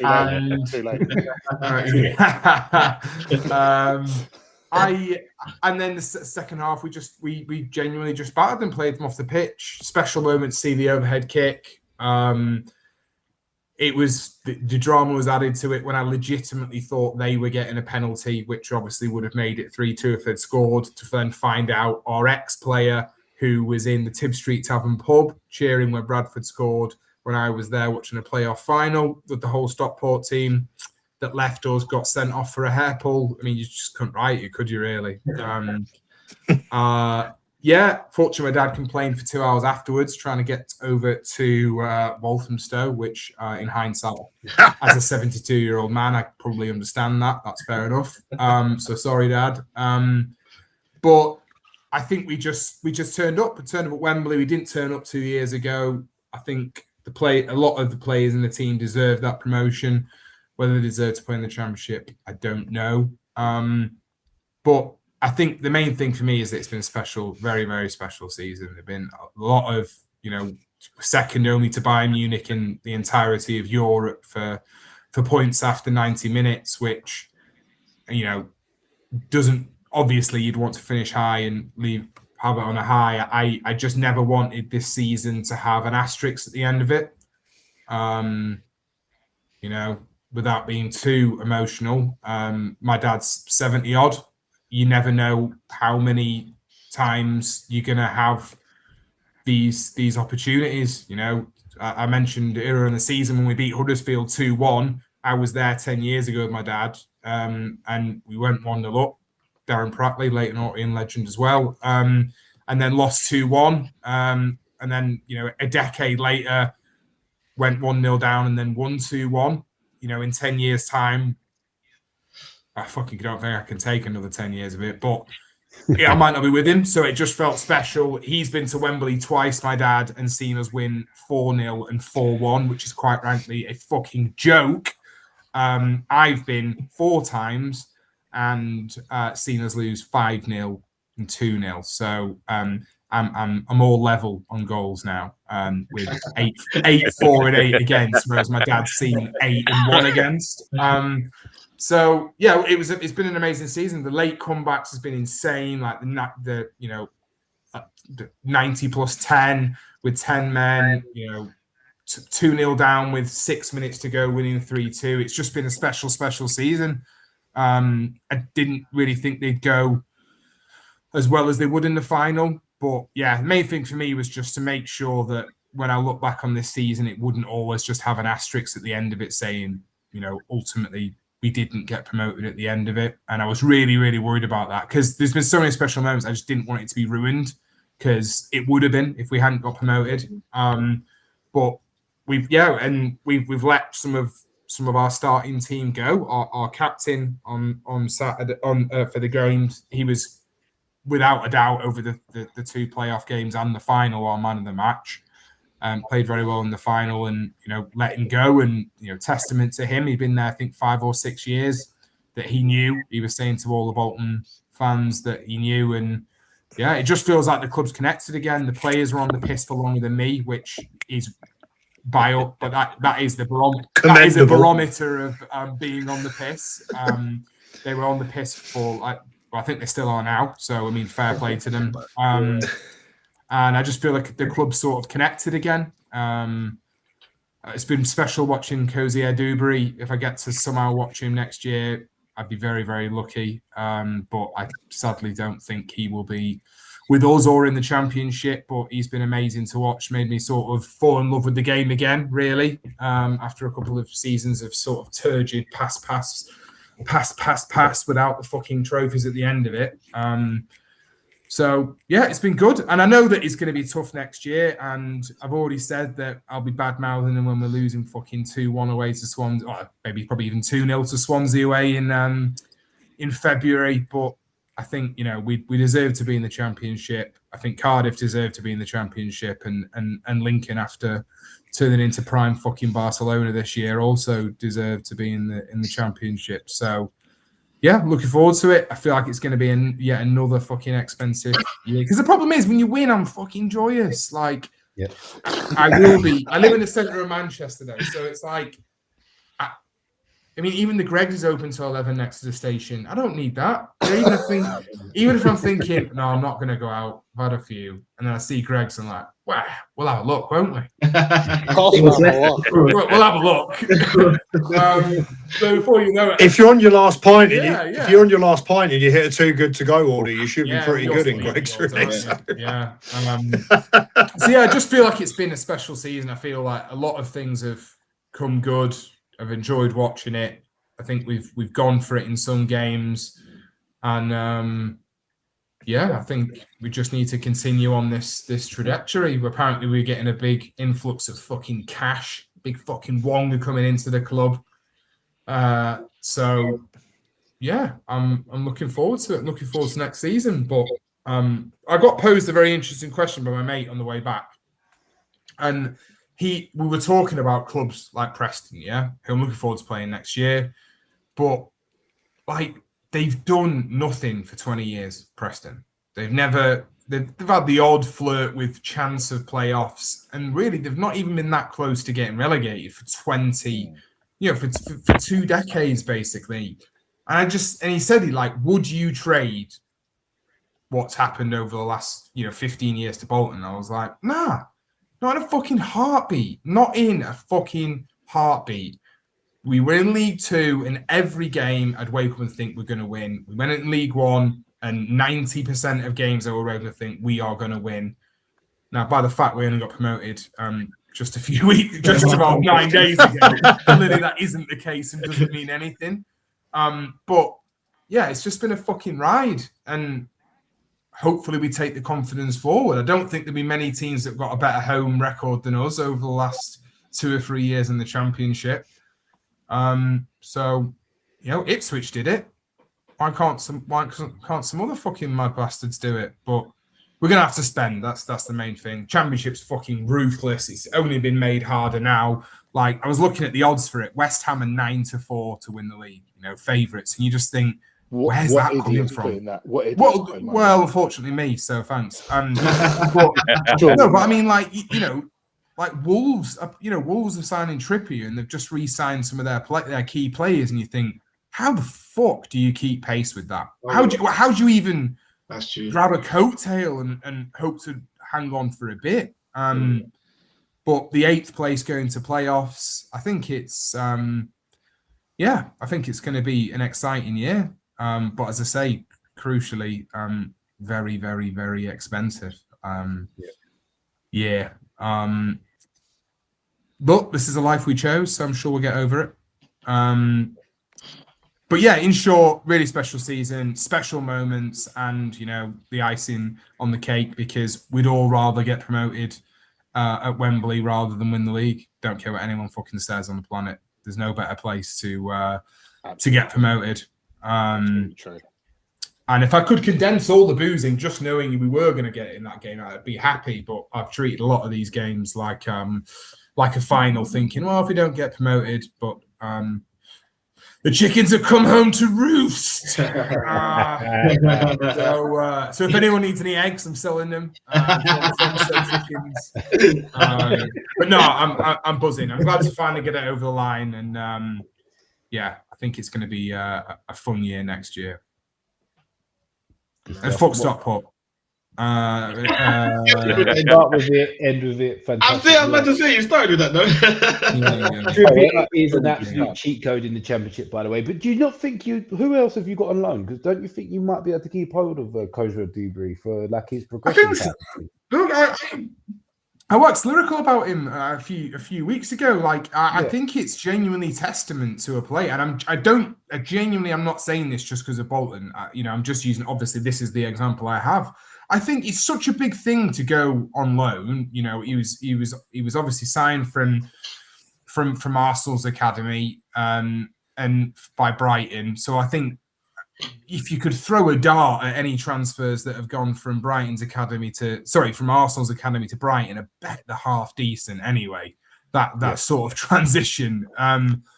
And he got injured in January. I truly believe that if Sam Dalby, overhead legend, hero, king, if he'd stayed fit, he was fit at the start of the season, because I thought he was wank, so he's really mugged me right off in spectacular fashion there. Man of the match at Wembley, so coming on as a substitute as well, so fair play for sticking two massive novelty foam fingers up at me there. And Kozra Dubry got injured for 3 months, in January. And I think if they'd been fit, I think, we would have got autos. I mean, obviously now I'm buzzing we didn't anyway, but Brighton said, do you want to come back and train with us? Because he was potentially out for the season, and he said no and stayed at Bolton. Clearly really, really enjoyed his time. Partly because he was ripping up fucking left and right backs for fun, which I'm sure we'd all enjoy if we had the chance. So I'd like to think he'd come back, but it just depends, doesn't it? I mean, if someone like Wolves or West Ham said, can we have him? You'd think they're going to be battling at the top more than we will. And that changes it. But apparently he's linked with teams abroad as well to sign for them. So I'd love him to come back. I'd absolutely love him to come back. And I think he would come back. Yeah. But yeah, but also we've done well with loan players. Connor Bradley, I mean, done great. James Trafford, he chose to come back to us, James Trafford, in League One. Because he said, I want to get him promoted. I mean, enjoy your England cap, but you didn't, pal. But he was at our game against our Bradford, our home leg.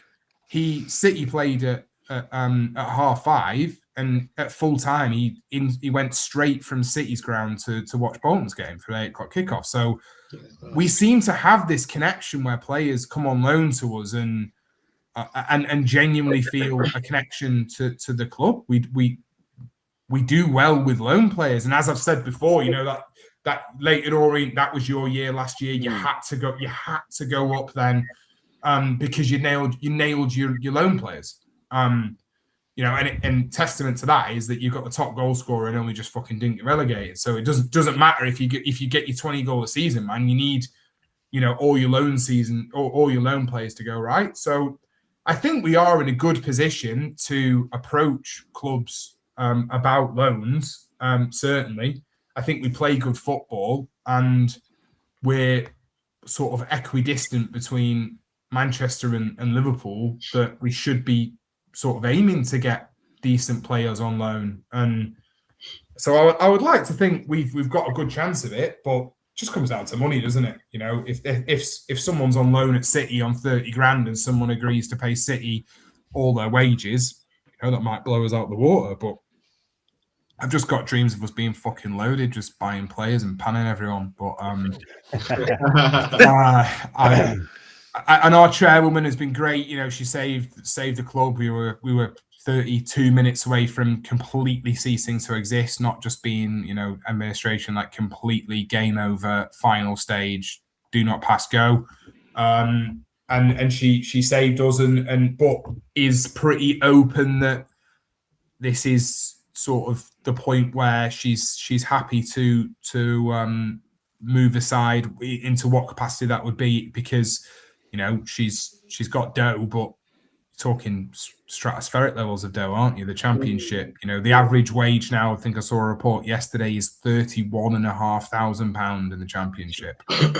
So, and I feel like that has jumped in 3 seasons from, I think, 16, 17, 18 to like 25 to now like 31 in the space of about a season and a half. So just comes down to money, which obviously we're not daft. We all know that's what it all comes down to. But yeah, I mean, 30 grand average in the Championship is just fucking insane, isn't it? Like, it's just crazy. I think Wrexham's and Birmingham's have sort of blown that, you know, out Leicester. of the water. Leicester, you know, but Leicester have got Leicester in League One now. So I mean, you know, there's some big clubs have gone down. League One will be ruthless next year. So that was another reason why I was I mean, Stockport, they might not even get top 6 next year. And they were pretty comfortably the 3rd best team in the league this year in terms of positions, not in terms of getting promoted. So yeah, I would like to. I mean, where we might have the luxury of seems like West Ham maybe are going to be less inclined to go for loans from your Chelseas, your Spurs. Like, I think that's where we might have a bit of a niche in the market that. If players want to get out of, if they think a player needs to get out of their comfort zone, send them up to Bolton, get them on Buzz up to Bolton. We'll look after them. So I think it's just worked so well for Cozy Dubry. Like, now I think he's potentially got a chance of, if he gets a full pre-season under him, I think he's genuinely got a chance of being in Brighton's squad. I think he's that good, and I can see how much better that's the crucial thing, isn't it? Especially with a lone player, is if they are much better in May, because obviously you're a fan, you're the one that sees them for, you know, 30 odd games a year minimum, really. I can see how much better he is from September to May this year, and that's throwing in a 3-month injury. So he came back and scored and assisted, you know, within 45 minutes of his loan. It's almost like when you see very, very good players get injured and come back, like that sort of transition back into it. He's better after a 3-month injury, which, you know, as a young player is a little bit strange, isn't it? Really. Yeah. But yeah, I could talk about it all day, which, you know, I'm happy to do on my own to a wall. So I don't want to take up any more time. But yeah, I'm buzzing. I think the manager did really well. I have no reservations about him. Reservations about some of the team, but, you know, they stepped up and really had the performance. I would say the season. I don't want to give Stockport that much credit. So actually, I won't. They were mediocre and still twatted them for a while.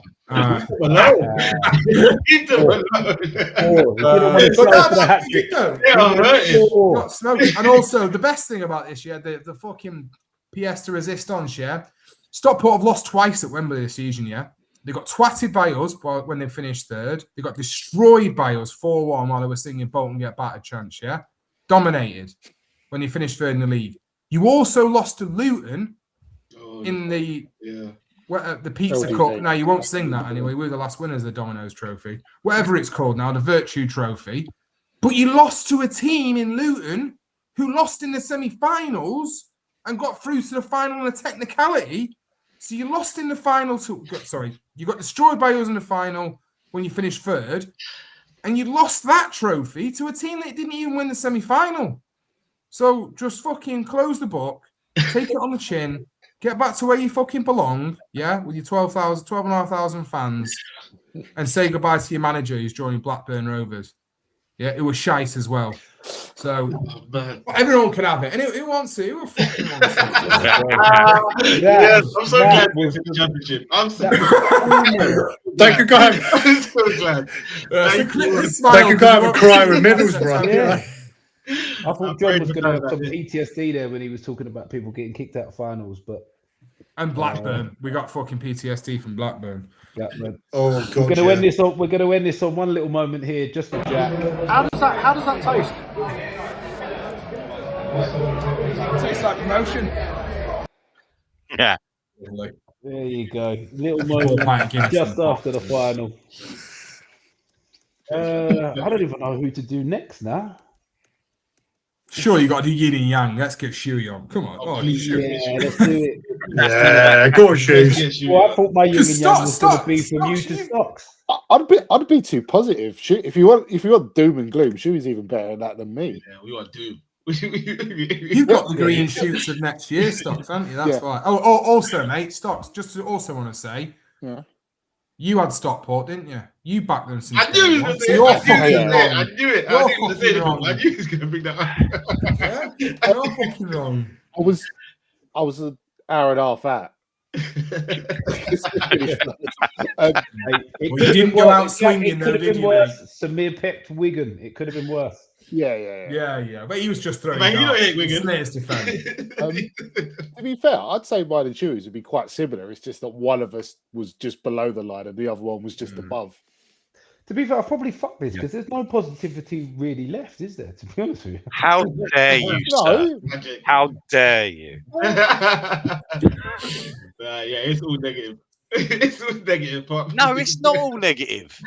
It's All right, over. here we go. Let's go for the not all negative then. Sherry, you're going next. Tottenham season. Talk us through it. This was quite the fucking ride. Get your popcorns out. Was it? Because it was kind of the same last year, but we had a cup keeping us busy. Like anyone who's actually a Spurs fan has seen how bad we've been for the last couple of years. What I will say, Shu, though, but on the basis of, as Mitch said, it's a ride. And I'd forgotten how good you played against PSG in Super. I'd forgotten about that. So, I know, mad, isn't it? So that actually was the start of the roller coaster, wasn't it? Because you genuinely were the better team. They just And what went happens bang, with bang, roller and you- coasters? They start high. Yours is different. It's oblivion, isn't it? Bang. Yours is different. You know when you go up slowly, just you get to the precipice to go down that way, and it just went backwards. She was like the ones that got caught on Fort Park in like 38-degree heat. Oh, damn. It's been a weird one. It's been a rough one. I know there's a lot of injuries. And, yeah, it's been hard, but the football's just been poor. You know, it's just. I was saying to my son, it's weird. Like he's 14, he's managed to see us like get into Champions League final, win a European Cup, and nearly get relegated all in his mere 14 years. Like he's had everything, and then. Yeah, I think the first time I enjoyed it this year was the last game of the season. Weirdly, I was getting smashed beforehand, watching the Bolton game out the back of the South Stand. Started with that and then went in and we managed to actually do something for once. But it's just been a rough one. There isn't really too many positives apart from it's finished. And I'd like to think we can't be that bad 3 times in a row. Touch wood. That's weird. Oh, Jesus Christ. Yeah. That would take some doing, I'll be honest. No. I thought that was going to collapse in when you tapped. I was hoping. I won't touch that side. That side's just right against the fence.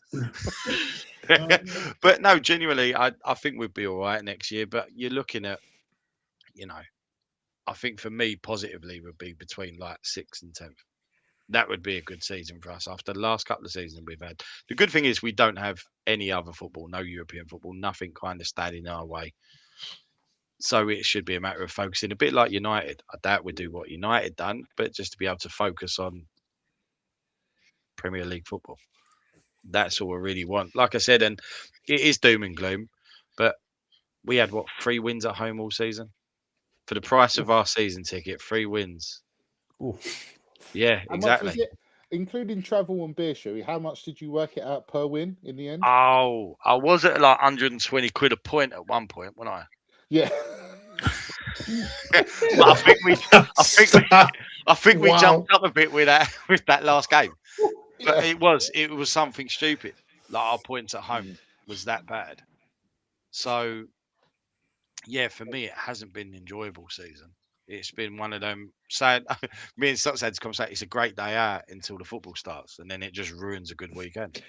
Didn't we say that at Blackburn? I think that was a lot. I remember that ringing through my ears from Jack. Jack was just saying the only thing that can ruin a day out of the football is the football. Yeah, absolutely. No, it really is. Yes, very true. Yeah, I'm fairly confident for next season. I think we'll be all right. I'm not worried. I don't think we'll be flirting with relegation. But yeah, I think European football's a bit of a push. The owners have come out swinging, haven't they? Yeah, but they're mugs anyway. No, I know, but I mean they actually seem to absorb the anger, though, didn't they?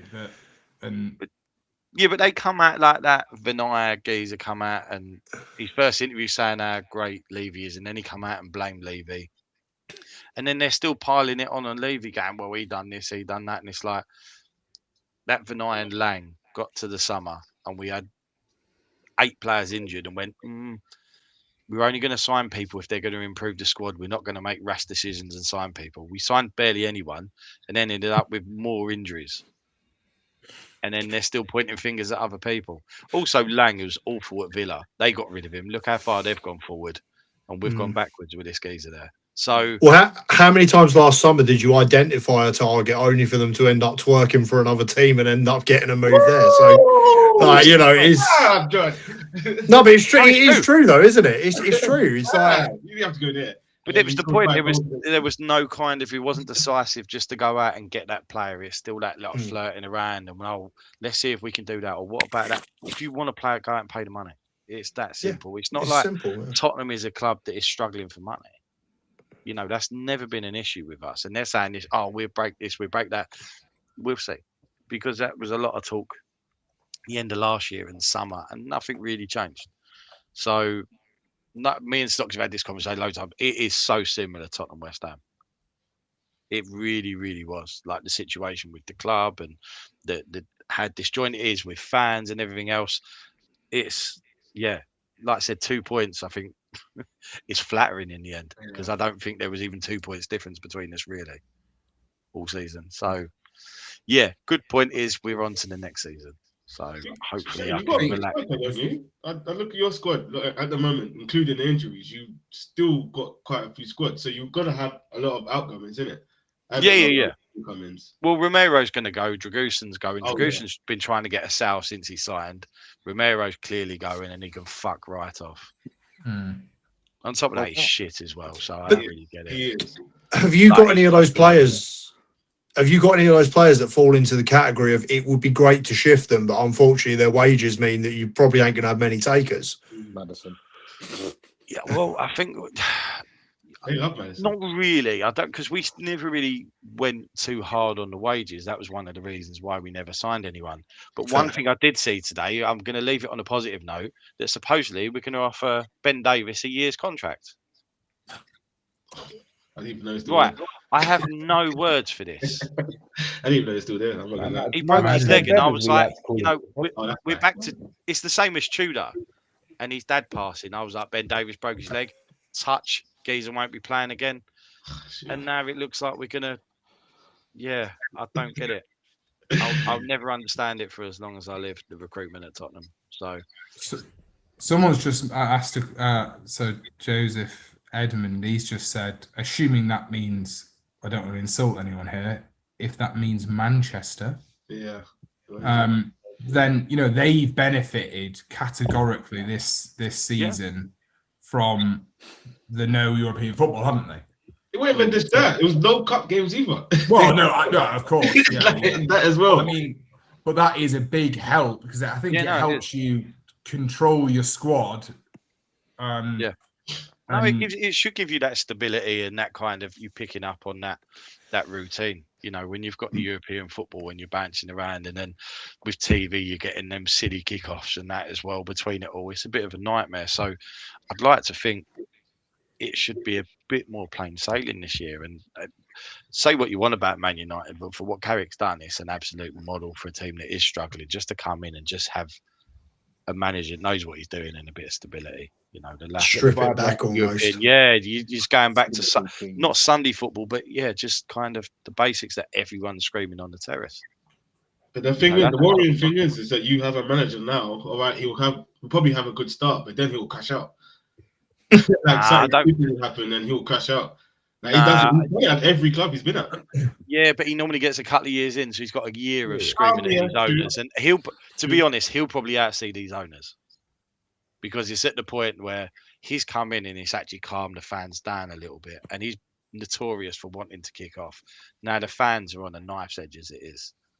So if he loses his rag, I can guarantee you all the fans will just back him. Yeah, I see that. So yeah, it could be full like civil war at Spurs this year. So yeah, it could be fun. But cool. Fair enough. I'm actually coming through because you're back. Yeah.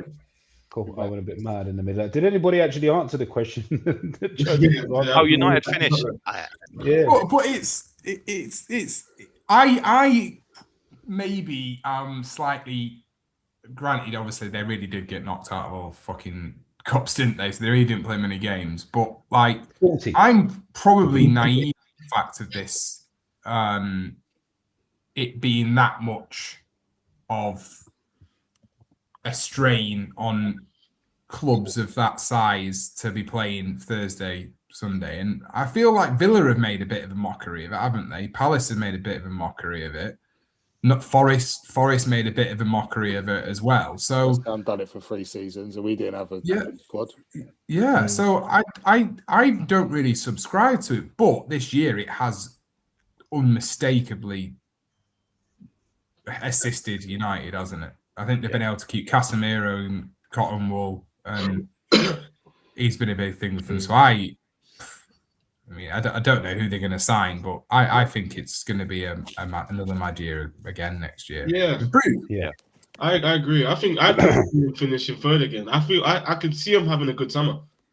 I personally do see him having a good summer. I think they need a massive summer though. A massive. But Casemiro was so good for them, wasn't he? Like he was like a brand new fucking mega signing for him, and now he's just gone. And they were getting that 7 out of 10. Yeah, but like we said, didn't it? They only really had 40 games this season, and at that age, it's perfect for him. But now you have Champions League and stuff, then I think Joseph, if you lend us a tenner, lad, you've got money to fucking burn, mate. I actually think United do well next year. I actually think they'll be one of the teams pushing for the top 4. I think they will. I think we need to have a massive summer though. I know what Jeff was saying about Villa and Palace and West Ham have done it, and obviously Forest have done it, and Villa have made a mockery of it this season. But none of those teams are in the Champions League. No. To have a small squad and be in the Champions League where there is no chance to rotate, it is very difficult. And we've suffered, Villa have suffered, other teams in the Premier League have suffered when in the Champions League. So I think it's difficult because past their starting 11, the drop-off is still quite considerable. So they do need to bring in a few floor raisers and also add in a couple of really good midfielders, I feel. I mean, Liverpool struggled to a degree. Yeah. Massively, Like they've struggled with it. You know, I mean, you think that they let Harvey Elliott go to Villa, and then you've seen some of their benches this season. You think, is he not? Yeah. Is he not better have been? He gives a shit. I ain't gonna be no beef with Harvey Elliott. You know, he gives a shit about them. So, I think. Yeah, I think everyone's gonna have to spend this. If people want to keep up with the Joneses, they're gonna have to spend this year. I mean, we're talking about Arsenal, whether they deserved it, didn't deserve it, whatever. They won the league by 7 points. So if Arsenal are going to spend again, you'd think that everyone's level's got a raise, haven't they? I think it's going to be. But like, what's mad to me is the talent's just not that out. I mean, I don't. Maybe I'm just not that close to it. But I mean, who's going to move?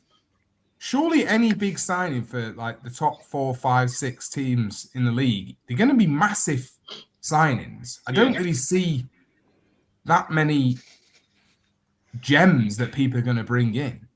You could get a few inflated price tags at World Cups and sort of like dressing room sort of shenanigans at the World Cup. You know, like there was always talk of like Rio Ferdinand getting accosted at the 2002 World Cup by like the United players and stuff like that. And it's you'll have a fair bit of that going on. I think that Tonali to United is basically a done deal. The United press have been reporting, but they've been reporting it for months and months. It doesn't seem to be going away. What do you think about that, Mitch? It seems to be pretty nailed. It's going to be silly money, though. Well, I'm not saying it won't. I think if Elliot Anderson goes to City, United are going to have to just find that dough to whatever they want, just to very much like I just said, keep up with the Joneses. Yeah, and as much as if Elliot Anderson goes to City, whatever that is, add 10 mil to it, and that should be our starting price for Tonali. Yeah, good luck with that, buddy. I know. I was thinking that.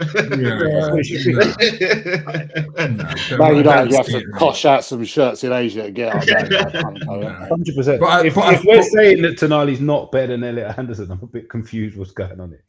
Well, I mean, you're going to pay English tax for a start. What's the contract for Anderson versus Tonali? How long has Tonali got left on it? I'm looking at age. Okay. There's 2 years in it, is there not? He does love the bookies, though, doesn't he? Yeah.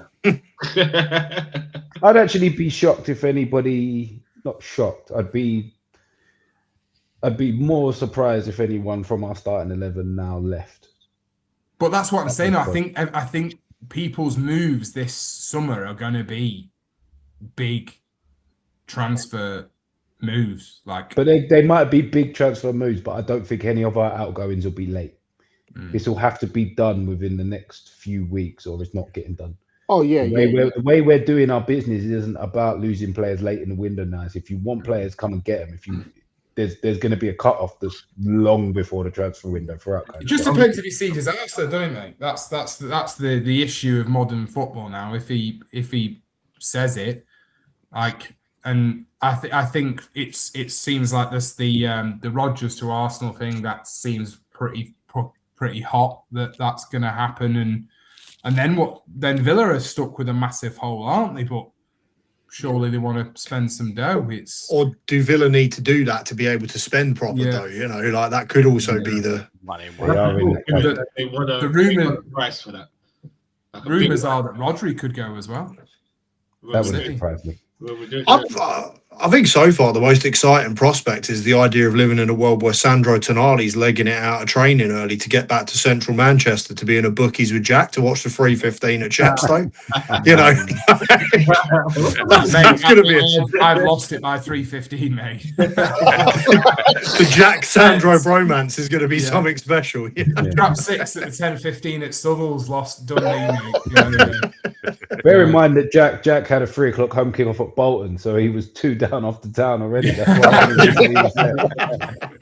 yeah, but I do think it's going to be a very, as you said, John, like an inflated summer of transfers. Like, because I've seen just this morning stocks that Fernandez, you've put like a £80 million price tag on him, haven't you? And United are sniffing around him, but that's like the usual transfer pinata where you go out there and you quote a price that's just absolutely absurd, knowing it's just going to get whacked down like as time goes. Oh yeah, I'm not disputing that, but I wouldn't be surprised if United paid that.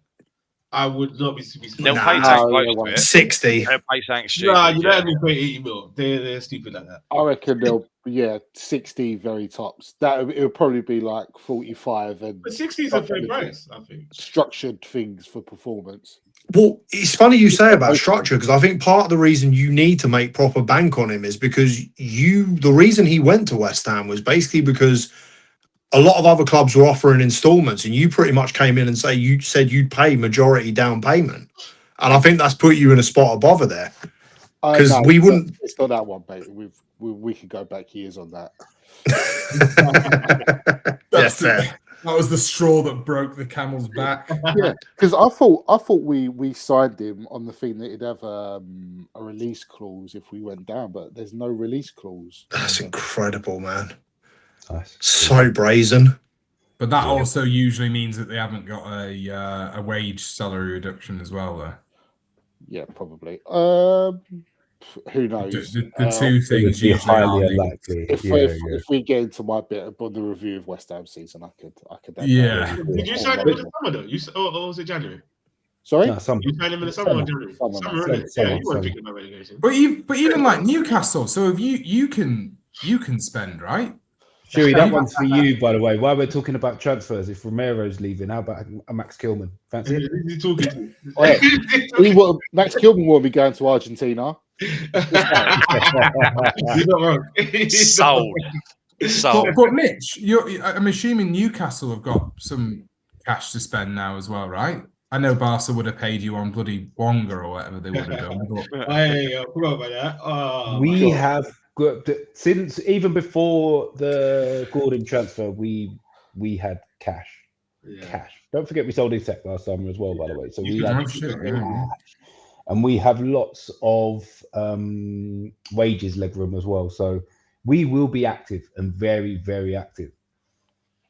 And then Liverpool, are Liverpool going to have to double down as well? Yeah. New man. Everyone's got new man. Are they going to? So I think it could be a ridiculous. It's either going to be a weird one that it's not going to be much movement, or it's going to be big movements, like big, like. Oh, it's going to be huge. Iriola's 80, still 100 be million. on agreement, by the way. It's Ornstein's tweeted tonight saying Liverpool have reached verbal agreement with Iriola. I think that one's a little bit delayed. I think that's from when we was talking about football. Yeah. But big up everybody in the chat: Rogan, Josh, Brian, Joseph. Big up everybody. Do all the good stuff. Like, share, subscribe, tell a friend, and all that. It pushes the channel out there. It's good to see the chat active again this evening as well. So much appreciated for those that are tuning in. Fantastic stuff. We do have one more from Joseph. Fair amount of sales. Also reducing our wage bill massively with Sancho and Casemiro leaving. That is true. Show off. Fuck off. Show off. Sorry. Yeah, Sancho's gone for free. Yeah. Oh, shit. There's a lot of movement. I think, Man United.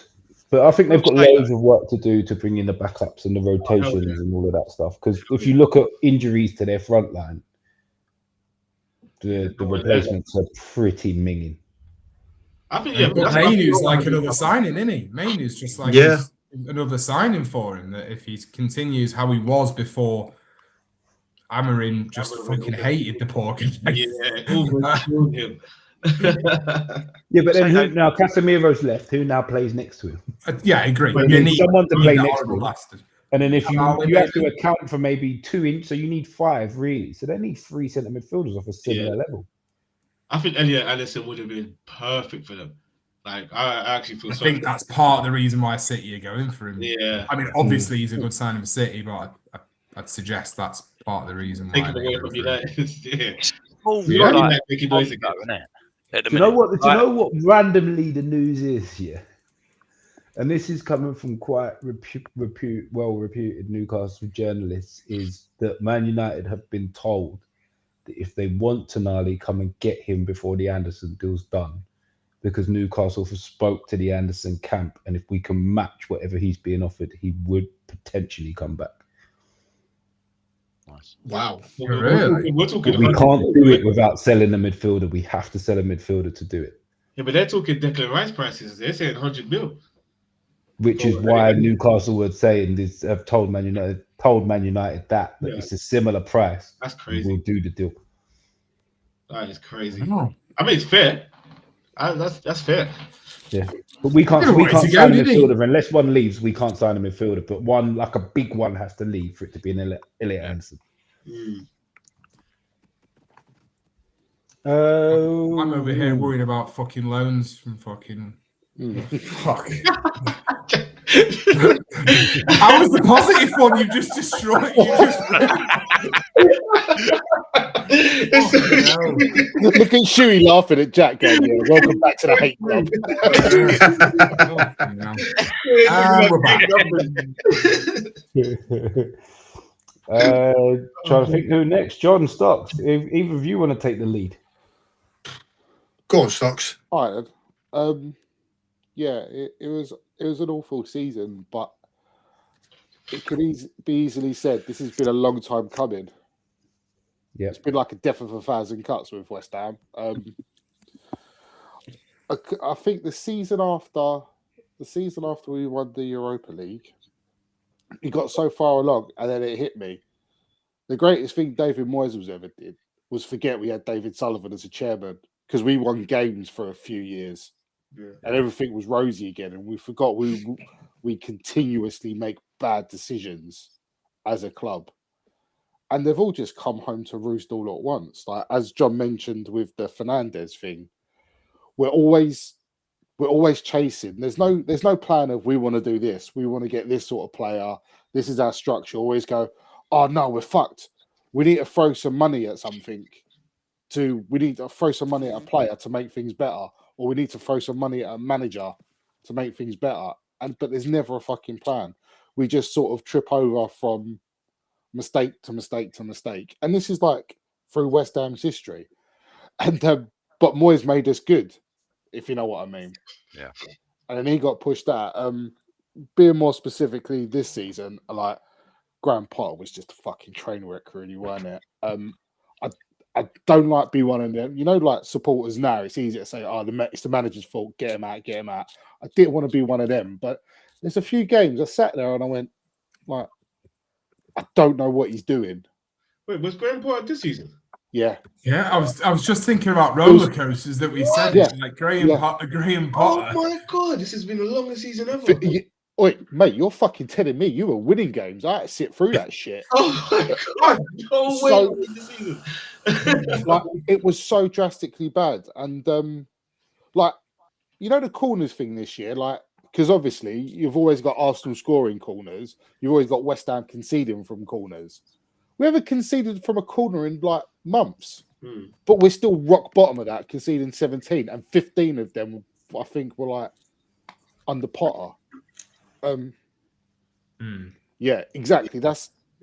Brian, that's exactly my point. The ball just make mistake after mistake after mistake, and we just try and quick remedy. Like nothing's ever thought out. Castellanos went all right in the winter, signing him. Pablo's not gone so well, but there was no fault of that. We just threw money at something to try and patch a hole. Like, could you argue that? Sorry, no, go on, mate. I was just going to say, could you argue that last comment that just came in there could have just been shortened to replace Moyes? Was that the mistake? Or is that too simplistic? Like, you know, as a well-rounded thing, I'd say I wanted Moyes to stay. He'd underperformed, but you have a level with him, and then you can build on it from that point. A lot of supporters said time had come to an end, and we were playing poorly under him, which is also very fair. But I would say if you gave Moyes the backing of all the money that was spent under Lopetegui and the director of football we hired for a year who fucked us, that Tim Steiden, if Moyes had that, I don't think we would have been in the issues now. But as I say, like Max Kilman, 40 million. Oh my God, I thought he was bad before we signed him, then watched him. And it's just poor mistake. And like the Potter thing really... last week. He works really hard, but I don't think he'd score in a brothel. You know, when someone just doesn't look confident, I think in the summer, I just give him a bag of balls, put him in front of a goal. I wouldn't even have a goalkeeper. I don't want to smash his confidence. Just let him kick it at an empty net, just so he can remember what it sounds like. But yeah, he does work hard, so I don't mind him that much. But yeah, Potter just messed us up because Nuno did relatively all right. Like at the start, he was doing some weird stuff. He was like, I think he was picking the names for the game out of a tombola and seeing what we had right backs playing at left backs and all this. Oh God! And we had some cracking form Dr. Tottenham. Dr. Tottenham was a shot in the arm when Again, it's all going back to my point of they never thought out like, we'll throw some money at this, we'll get a superstar. Our best players in recent years, Bowen, Antonio, Cresswell, all signings for the Championship. Good pros, committed players. But Sullivan seems to think West Ham supporters are impressed if we go out and spend money. It's not about spending money, it's about spending it well. Yeah. What's the point of fucking throwing money at something if you haven't got any joined up thinking? If you still fucking train out of a load of porter cabins in Jadwell Heath? It's fucking shit. Wrong with Jadwell Heath. Yeah, man. Some of us have got RM postcodes, Not saying who, but yeah. If I speak, I'll be in trouble. You never there, fella. But yeah, the club's such a mess, and it's just all come to a head. And even then, we still almost got out of it. Yeah, which is why I say I don't think we're too far away from Tottenham. Brian echoes what you're saying. Spend it right. That is the thing. It's not the volume; it's the quality. Which is hard, though, isn't it? That's right. It is. It's very, very, very hard. You're torn between trying to get gems. You're torn between trying to, pick at someone from a Southampton that's been relegated, and it's tough. But that Fulkrug why ? As soon as I saw that transfer, I just thought this is how far we are away from the Premier League, because it's just fucking throwing money at a transfer. Why? How the fuck is at AC Milan? He didn't play, didn't he? They do it all the time, though, AC Milan. They just pick up all these scraps. I don't know why they keep doing it. It's not working at certain clubs. It's let me out. It's because there's so many strikers. They fucked themselves up years ago in their proper skin, so they're trying to use a moneyball thing. But just in general, it's the transfers are poor now. We're talking about the same few players for every club. It's such a small. There used to be a point where you're looking at Italy and you're looking at Spain and vice versa. There is nothing going on. Really is so there's poor. English tax. Remember what Jack said earlier on about Anderson? Any side abroad go, sweet, a Premier League. Essentially, they just Ajax. They just make players. They don't particularly think they're the best players, but they'd do so well in England because they're big and quick. Yeah, and because essentially through poor planning from mid-table. When West Ham used to be a mid-table Premier League team, we fucking fund leagues. Yeah. Well, Fabregas said it about Como. He got asked in April because I believe Como have one player that's Italian that's played minutes for them this season. I'm sure it's something ridiculous. And they asked him about it, and he was like, "Show me the fucking Italian players, then. Show me who you're expecting me to sign. Why am I just getting Italian players through you? They're not good enough." And quite a few, obviously, when they went out the World Cup, a lot of ex-Italian players were sort of echoing that. But that's what I'm saying. That's a whole country now where no one is going to sign their players, and it's going to be.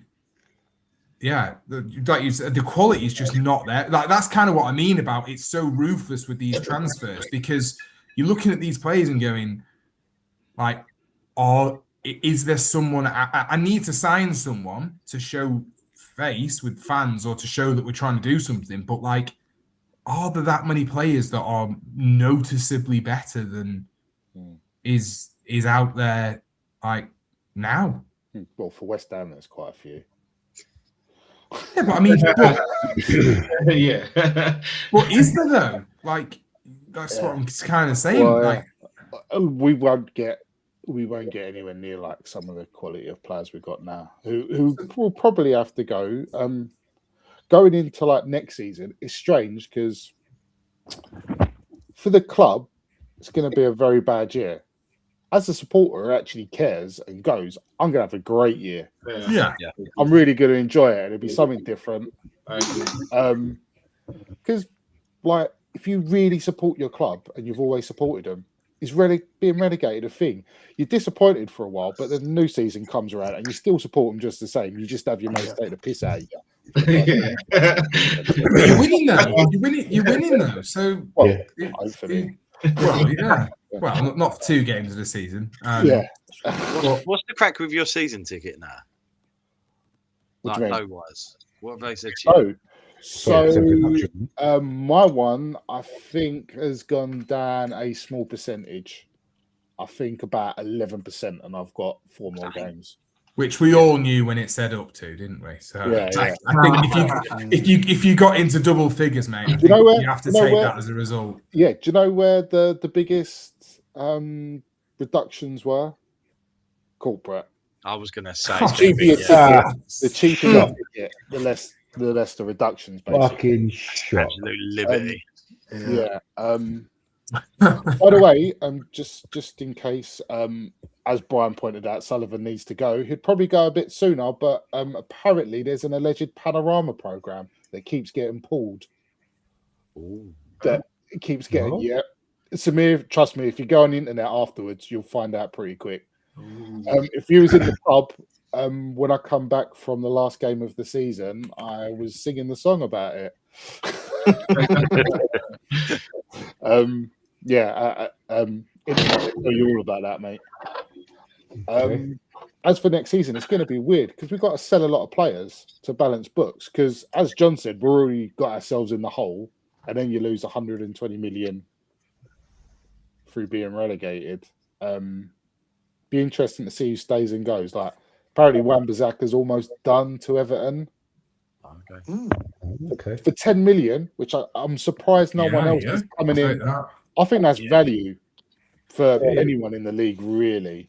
And he's a star as well, isn't it? He'll definitely have a bit of that. He's one of the best defensive fullbacks in the league, as an actual defender. But I think this year showed a lot about his character because he was our best player last year, got Hammer of the Year. This year, you barely knew he was there even when he was playing. Like and obviously there was a lot of stuff going on at the club, but it does show. Obviously, you got Fernandes is gone. We're all right with that. He's quite a good player. I don't know how you lot feel about him, but I think he's quite a good player, and we'll make a bit of money on him, hopefully. Oh yeah, you know chapter and verse what I think of him, Stocks. Yeah. He's good. I think all 3 of us combined to make up about 20 minutes on Mateus Fernandes 1 week at the end of last season. Yeah.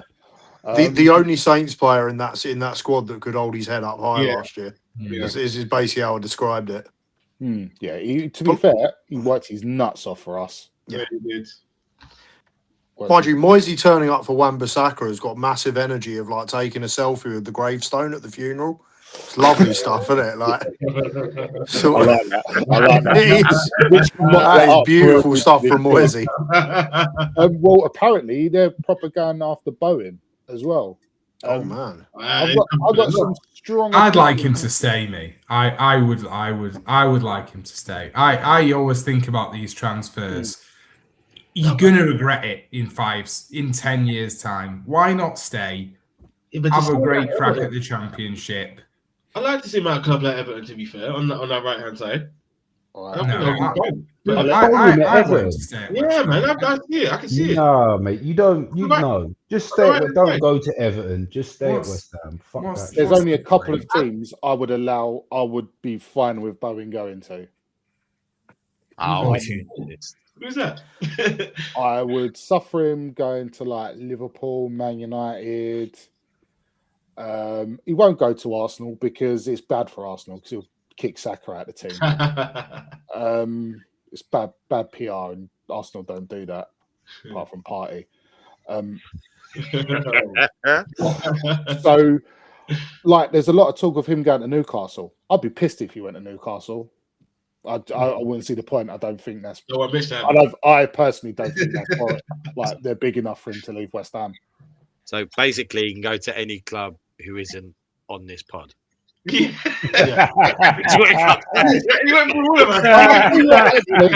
No, that's not true. Bolton have got the money. Bolton have got the money. I'll be all right with it. Jack says hey, a Bolton Wanderers knock is different to another knock. I'm telling you that now. Do you know what? I love how Jack's tried to make out he wants him to stay for the good of football. When the reality is he's just got something absolutely minging to say about his missus on the top of the terraces next season. It's just probably one of them, isn't it? I don't think she's left the fucking that whole square mile, to be honest, in her life. So I doubt she'll be coming up to the Tough Sheet Stadium. But I think it's the football romantic in me that I think these are one of the moments like, is it worth? Because he could become a bit of a legend, couldn't he? Like, genuinely could become a bit of a legend. Like, why not? Why not just stay? Yeah. But, there's a lot of stuff about Jest at the moment, but this is kind of a thing, isn't it? Where he will just go, where you going? Yeah. Well, look, I'll just tell you now, that's you not coming for tea. But even down to his kid, who I'm assuming is going to be a West Ham fan because of where he is. Like, would you not just want to be like? Actually have some balls. It's more balls to go to the Championship and say, I want to get you promoted than it is to go to Everton. Yeah. Like, if his dough ain't getting touched, if his dough ain't getting touched and he says, I will give you 1 year, it's just the thing is that, you know, if he doesn't get you up, where does that then leave him for the year after? But again, if your dough ain't getting touched again for another season, who cares? But also, conversely, if anyone's earned the right to go, it's him. Because I think he's giving everything. He's carried a lot. And I don't know how much of West Ham you've watched this year. Mitch might know he's playing like someone that's carrying a knock and getting through. He ain't got that zip. He ain't got that yacht. And because he don't get protected, he don't get fouls for falling over and stuff. He properly gets clumped because he's easily our best player. And he's put himself through the pain. So in some ways, you just kind of want him to be free and happy, but at the same time, also want him to stay because he will be like, he'll be on that special list for us. That genuinely sounded like a breakup. Oh, yeah. I want you to be happy and free. Yeah, I'll be happy. But no, you have had way better breakups than I have, mate. But genuinely, if he doesn't go Champions League, if he leaves, he has to go Champions League, so you've got something to play for, or it's someone challenging for the league. If it isn't that, he might as well stay where he is. What's the point of him going bottom half of the Prem? I've said all this about Bowen. Don't even start me on Souček. If he goes, I'm going to be broken. Genuinely, like it will make Pablo Fornals look like a little speed bump compared to Souček. Sweet Prince. But Bowen is captain as well, though, isn't he? It's not just like he is a good player for you, a bit of a legend or whatever. He is your actual captain. So, you know, if he is the captain to take you up, then I would think it would be a bizarre transfer. I mean, I don't know. I'm not seeing anything, but is there any like wage reductions or anything that he's on in the Championship? No idea. So if there isn't anything like that, then what is the fucking? And also, he'll have a more fun season. Like, it's not just that he's going to go straight into Everton and have expectation on him, but apparently the rumours that Ndai's going to go from Everton. So that doesn't. If I was you, mate, I'd be wanting him to be signing a fucking new contract at Everton. I don't think you'd want, because they'll just be on the hunt then, won't they? And that's kind of my point. That if Everton are looking on the hunt for someone, how many other Jerry Bowens are there out there that there is an achievable, proven player that is at Everton's level? That's David Moyes. Are there any? That's David Moyes' guy. He's definitely on the phone to him. He'll be on the phone to him quick. He's gonna genuinely. If Everton had the money, then he'd come knocking for a few players if he could. Bowen should be at the World Cup. Just saying.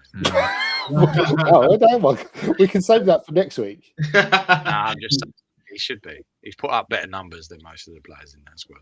But I'd say this would probably be he's one of his poorest seasons for us, and he's still got 20 goals and assists, I think. Well, they might know he's got a knock. If you're pretty confident, they might actually know he's got a knock and thinks he's it's not. It's not worth the place. It was weird because most of the time, he looked like he had like lead in his boots. But on the last game of the season, he got put through against Leeds. He was like a whippet. Wow, by the way, if no one's ever experienced, winning 3-0 on the last game of the season and still going down was so freaking weird. Yeah. Couldn't tell you. We won. Pointless. And then there was no trains. It was just. But even as a neutral of stocks, when I was in the legendary pot, wasn't I? We were watching it, and it was like, I hope Spurs score just to make this interesting, because it's like it's a bit sad just watching West Ham pump Leeds and then scoring absolute screamers for just no apparent reason other than the fact it's last game of the season. Like could you not have netted a couple of them in a couple of tight games in the season earlier on? And Exactly. But I should say, and I haven't said it yet, after 38 games, if you're in the bottom three, it's your tough shit. You've not been good enough. And I should have really said that at the start. I was waffling about other stuff, but essentially we're not good enough, and we got what we deserved. But refs are still shit, and I hate VAR. You ain't got to deal with that. Refs are shit, agreed. You ain't got to deal with that next It's funny to me. I watch a lot of Championship football. I've complained about Premier League referees. Yeah, it's about to get worse. Champo could be anything. It's about to get worse. You've just put down Jack's favourite invention of all time as well, by the way. You're on the When I'm at the at your ground, like, that's disgusting. That you'll be like, look, sometimes the big clubs get these. Turncoat. When I'm replaying someone's hugging a keeper's arm, mate, I'm like, look at this. I might get my West Ham shirt and get printed, blah blah blah. The number 19 put his arm across. Yeah, shit season. We'll all go out and get pissed up next year. Yeah. Well, bumper show. We have no show running after this evening, so we have no reason to stop. If everybody's happy to continue, we're over to John. I was wondering that, Mitch, by the way. I was waiting for you to say we've been told off by Spurs. No. Oh, yeah, it's a Tuesday. Oh, yeah.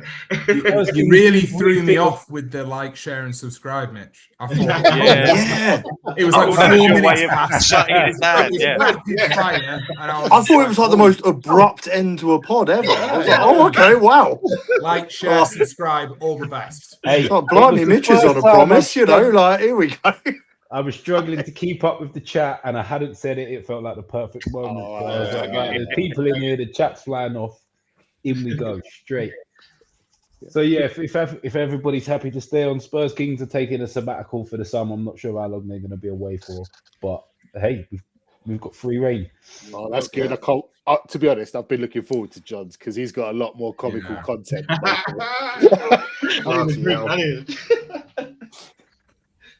Well, as you've been able to tell from most of the pod, I may have to take breaks during this. So, as John's tagline says, if you read John's tagline, you'll know why he keeps disappearing. So, yeah. And if you can't read that, just look at the picture. The rest that should tell you the rest. So, any excuse just for context, there we go. Any excuse to go in the bushes at the moment, isn't it, mate? Oh, mate, I'll tell you, it's a home from home. Sorry, just before we move on from West Ham though, like I did say this to you guys, like I think when we finished last week, guarantee you Sky jump on the train with this whole like Wrexham, like the Wrexham owners being on like the commentating on one of their games. Guarantee you we get a rerun of that for Wrexham West Ham with Danny Dyer with like the two Wrexham boys. Right. Oh, here we go. God, that'd be painful. Jason, but yeah, there you go. There he is, the big man himself. Just saying, he's about to shit his shorts.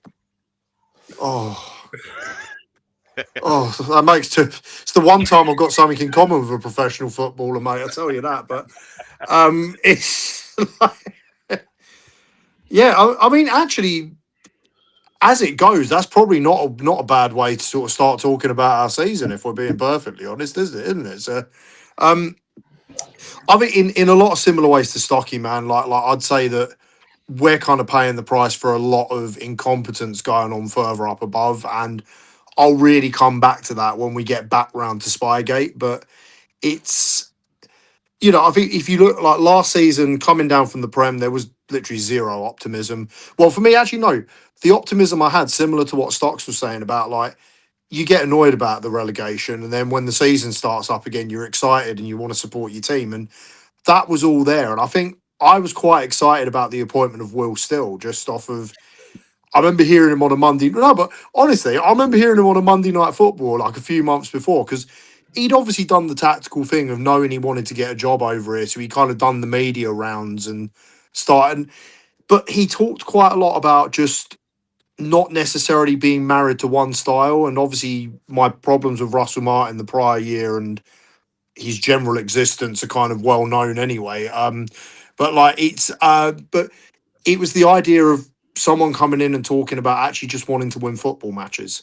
And when you've been so used to sort of being on, like, you know, essentially just a style of football at the sacrifice of your team actually being successful, I think, you know, in those years before, in that year before particularly, we'd been taken out of so many games. Like we were kind of not allowed to even be competitive in a game because we were married to a certain style. So it was exciting.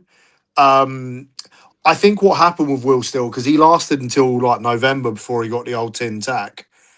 And I think genuinely what happened there is that we've got kind of like a core within the club of people that have needed to be sort of gone for a while. And I think he was starting to sniff some of that out. And there were certain players that were being dropped. There was a lot of championship media were picking up that there was one particular team who were feeding either to the media and or their own club that they weren't happy with a manager. I think it's pretty much like a really badly kept secret that it was us. And it suddenly, you know, like Will Still was gone. And look, most of us suffered that Blackburn performance to know, like, Will Still wasn't setting the world on fire, but I think he was beginning to address some of the issues. Obviously, we knew Aaron Ramsdale was going to be gone after, like he wasn't going to come down to the Champo with us. It was shocking that another goalkeeper wasn't brought in to address that, and that we kind of went back to gambling on the Bazunu McCarthy sort of dynamic. And there's that kind of axis of incompetence on the pitch, where you've got like your Bazunus, McCarthy's, Jack Stevens. I'm going to say it defensively, Ryan Manning. And a lot of dead weight that needs to be shifted on or needed to be shifted on. And that comes back to that point about when you go down, it's not always the players that need to go that end up going. Obviously, Tonda Eckert comes in, and whatever happens now, because obviously he does go on an incredible run of form, and there's some incredible days out from that and everything. But there will probably always be an asterisk next to anything that he does at the club. And it does worry me that coming out of Spotlight, obviously, like I've talked about Spygate chapter and verse. If you've watched enough of the shorts, you've seen me talk about like the back half of the season in good detail as well. But it will always have an asterisk placed on it. Like, you know, oh, can you guys still hear me? Yeah. Oh, okay, sweet. Sorry, my earphone battery just died, so I'm just gonna have to do it like I'm gonna have to raw dog it basically. So,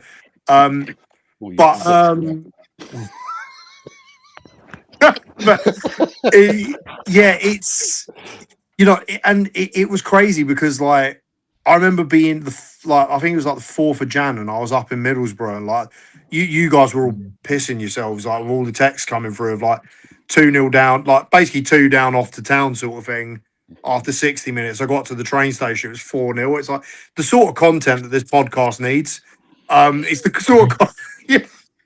It warmed Jack's cockles in the. No, I felt your pain, mate. I thought I did. No, you know, but it's the sort of thing we all need, really. But to go from that to then over the next kind of like 3-4 months, really kind of rebuilding that faith with the fan base. We suddenly ditched playing with a back five, which for some reason was something that Sports Republic were very insistent that we did. And things started to turn around. But obviously now after Spygate, there is just a huge asterisk over a lot of it, because what is the legacy of like what we've done there? Now, it strikes me as amazing. I don't know if you followed much today, but if you've seen the videos that have been put out. Yeah. And and it's it sort of comes back to what the real problems at the club really is, and it's the ownership, it's the way the club is run from top to bottom, because we now appear to be gambling on a manager who is very, very highly likely to be banned for a year from football. So what is the plan when that doesn't happen? What's the plan moving forward there? You know, like the players have allegedly bought in, which I find really hard to believe. I'm sort of like, at this point, like, I normally have quite a lot to say, but at this point I'm just quite puzzled. It feels like this is a twist I didn't really see coming. It seemed like it was a case of the FA will come in and say what they're going to say. They'll ban him. He'll move on, and we'll already have someone in place to come in and succeed him. It wouldn't shock me if the powers that be haven't thought that far ahead, haven't started sounding people out, and really have bought into this idea that he's going to get away with it. Or they've been given a very, very good indication from the way the investigation's going that he will get away with it. I can't see how he will. Get like when you read into the stuff about the intern and all of that. So in terms of like a season review, it's quite difficult because a lot of it's quite confusing at the moment. It almost feels like our season is still ongoing until this is resolved. Mm-hmm. It's been lovely to kind of like get a bit of faith back in the team. Enjoy a match day experience again, which again, like I always bring up the statistic 4 and 51. Like that is not an enjoyable experience at all. So when you start winning games, I'm hesitant to say like I'm like the 20 game unbeaten run, because I don't really know how legit it is, if that makes sense. But it's very puzzling to see where we go moving forward, because it's hard to see that how a lot of players won't be jumping ship. We're coming into the last year of the parachute payments. It really is kind of shit or bust in terms of going up, if that's what the aim is. But even if we did, I just think we'll end up back in the same circus because of the circus above everything else. So to finish on doom and gloom and a bit of hate, that's pretty much where I'm at the moment. It's unmistakably weird that you haven't just sacked him, isn't it? Yes. It's very, very bizarre to go out, and because also you are right, I would imagine they must have had some sort of steering, but if they haven't, if you're in the FA or you're on that board, they can't possibly go into that and say we are sorry and we have genuine remorse when they've kept him on. That doesn't show genuine remorse, does it? So I think if unless they have had that steering, which you really would imagine they have, if they haven't, surely if they're going to go for him. And the real sickening thing is that like this thing just keeps rumbling on, and it isn't just affecting us anymore. Like there's talk now that Eastleigh are going to be like sanctioned because they allowed us to spy on Ipswich. So this is having further ramifications on beyond us. So if that came to light, I can't see a situation in which the FA are going to go easy on him, especially when like he has literally come out like it's been, the report is public, it's there to be read. Like he has been the guy directing all of this. Now I can't see how the FA don't step in and sanction against that. I said to Mitch and Samir the other day, like when we met up, I was like, I think the only reason he is still in a job is that if we were to sack him straight off the back, like without an FA sort of like sanction, there's a very good chance that he might try and take us to like court for some sort of like wrongful dismissal, and we get embroiled in that. Whereas if the FA step in and go, actually, he's got an 18-month ban from football, you terminate his contract, no questions asked. And that's why I felt like he was still in a job. I didn't think there was a question of that he might stay. But there's just, I don't know, that I think there's a very there's a very lot, and again, it's players that a same player base that kind of like with the previous manager have pretty much got him sacked. There's a lot of player power from players that should have been gone a long time ago, like supposed leaders within the dressing room, and it's like that culture's been allowed to develop. They weren't good enough under Ralph Hasenhüttl, mate. Some of these guys. That's a long time ago. Yeah, but this is what I mean, Stocks. Like you know, like weirdly, like I mean, I'm really thinking about one particular club captain here, but like, Yeah. but I was going on about him years ago, and Stocks will attest to that one. But like, you know, so He's still there playing every week. but he's still there, not just playing every week. He's now been there so long that he's tenured enough to have like a say in what goes on above him. And that to me is crazy. Just so yeah, I kind of envisage our problems getting bigger and bigger over the next year, and it's like it's just hard to predict where it goes next, I guess, because I wouldn't have been sat here thinking, yeah, Tonda's still going to be in charge. I think everything's just it's a bit extreme, man. I think like talking about sacking and all right, give him a fine and stuff like that, but apart like anything above that, it's extreme for me, man. The report is particularly damning, though, isn't it? Like it's a lot worse than because I was a bit like that to me. I was 100% like that, but the report is like it basically shows systematic cheating, doesn't it? That's basically what it shows, and that's the problem. That is you can't really say it's anything but a systematic cheating. And crazily, like the club are almost like complicit in the kind of intimidation and bullying of an employee. Yeah, I know. So I mean, he's got a job for life. So fair fucks to that guy, man. He is unsackable. No, but he is, isn't he? He is absolutely unsackable. I mean, actually, he's probably damaged his position with everything coming out. If it was me, he'd want it to be kept under wraps. But like I couldn't believe how. I mean, also, it's so stupid, isn't it, John? Like not to delete the messages. Like if these guys never fucking banged a bird on the side or something, come on. Like you know, like. But even like the fact it was WhatsApp is like, have you not heard of Signal? Like you know, like the one that says the boss is very pleased. I'm like, no, fucking delete that message. The boss is very pleased. It sounds like fucking. Yeah, it sounds like a deleted scene from Bugsy Malone, but it's just weird. And like, I think he deserves something just for stupidity. But I'm kind of flipping between like how bad is it, but the report is just so damning in it, so damning. To be fair, I haven't really read like too much. Well, they actually talk about one of the points is that they go to check whether someone's injured. Or training. So for the game they're playing, is that player injured or training? That's not bad. Are they going? We want you to go and look if they're training with a back. Like it's so thick. Like even if half their messages were deleted, then you might be okay. But yeah, it's just dumb. So they only want to see if someone's injured or not. No, there's loads of other. There's loads to that. The report is bad. Yeah. When you read the report, you understand like this is a very precise operation, you know, like.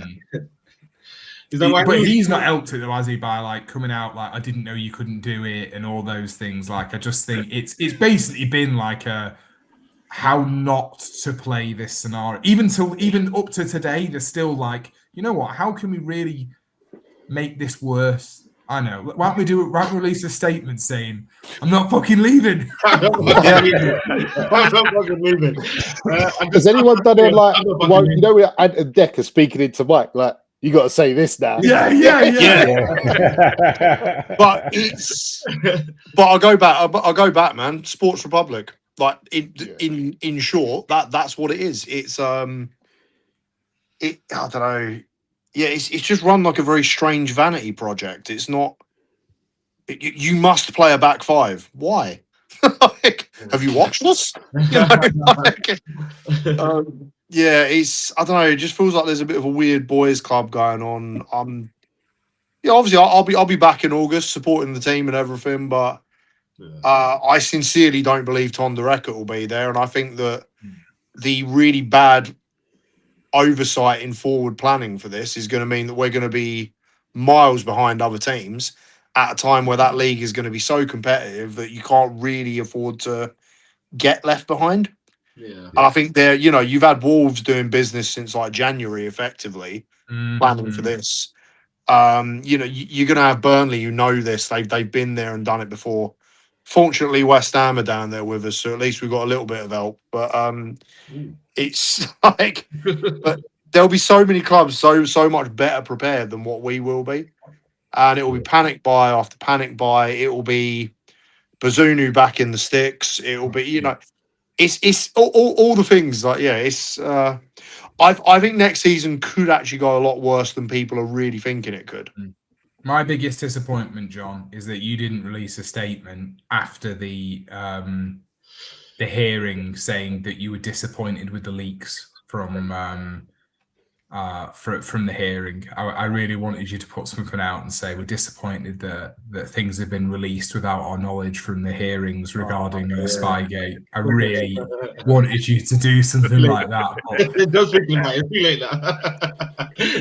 I'm more thinking if I could sue the club and get refunds on my packed lunches, but fucking hell, mate, they can't afford that the way you fucking do. Bastard. The old Waitrose bill, Yeah. Okay, We could have like Champo lunch wars. Oh god, yeah. No, we're just gonna have wars. Just straight up standard wars. I mean, I have to say, man, like the fixture release, I cannot wait for. Yeah, I'm looking forward to it. Yeah. I'm legitimately looking forward I to was it. speaking to Hargreaves in the week, mentioning getting a little Champo Travels WhatsApp group up so we can start arranging our trips away through the season. Just sling him in the Owls group. It's the same thing. I think he's fed up of hearing from Samir. Samir messages him enough. He comes to me. He attacks me every chance he gets. Samir, get out my net, man! You jumped in too easy. You jumped in too easy. I'd say. I just thought about it. I was thinking about him. You did it. And that is also why Sam attacks you every chance. I know he attacks because he does it in the worst moments. Like he goes quiet for ages. We lose one game, bam. He's here, and then you don't hear from him because we're winning, and then we lose, bam, he's here again. Yeah, the use of a better phrase is quite the predator. He is. He is very much aligned with a certain Southampton coach that happens to just appear here, there, and everywhere. Completely unexpected. Yes. Although I do think that Southampton, they've either been told one of two things: that there's a charge coming where they can, like John said, they can get rid of him with no repercussions whatsoever, no questions asked, because he's clearly breached the contract, or they've been told that he's not going to be banned and they believe he's the manager to take them forward based on what he's done this season. So, I don't think he'll end up in a position where they say he's staying and then he's there into like mid-July, and then all of a sudden they're like, right, he's getting a ban and he's gone and you're left in the shit tip. I don't think he'll end up in that.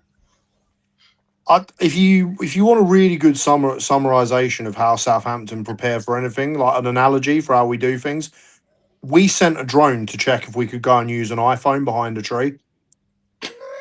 And that there is no better way to describe how our football club operates than that.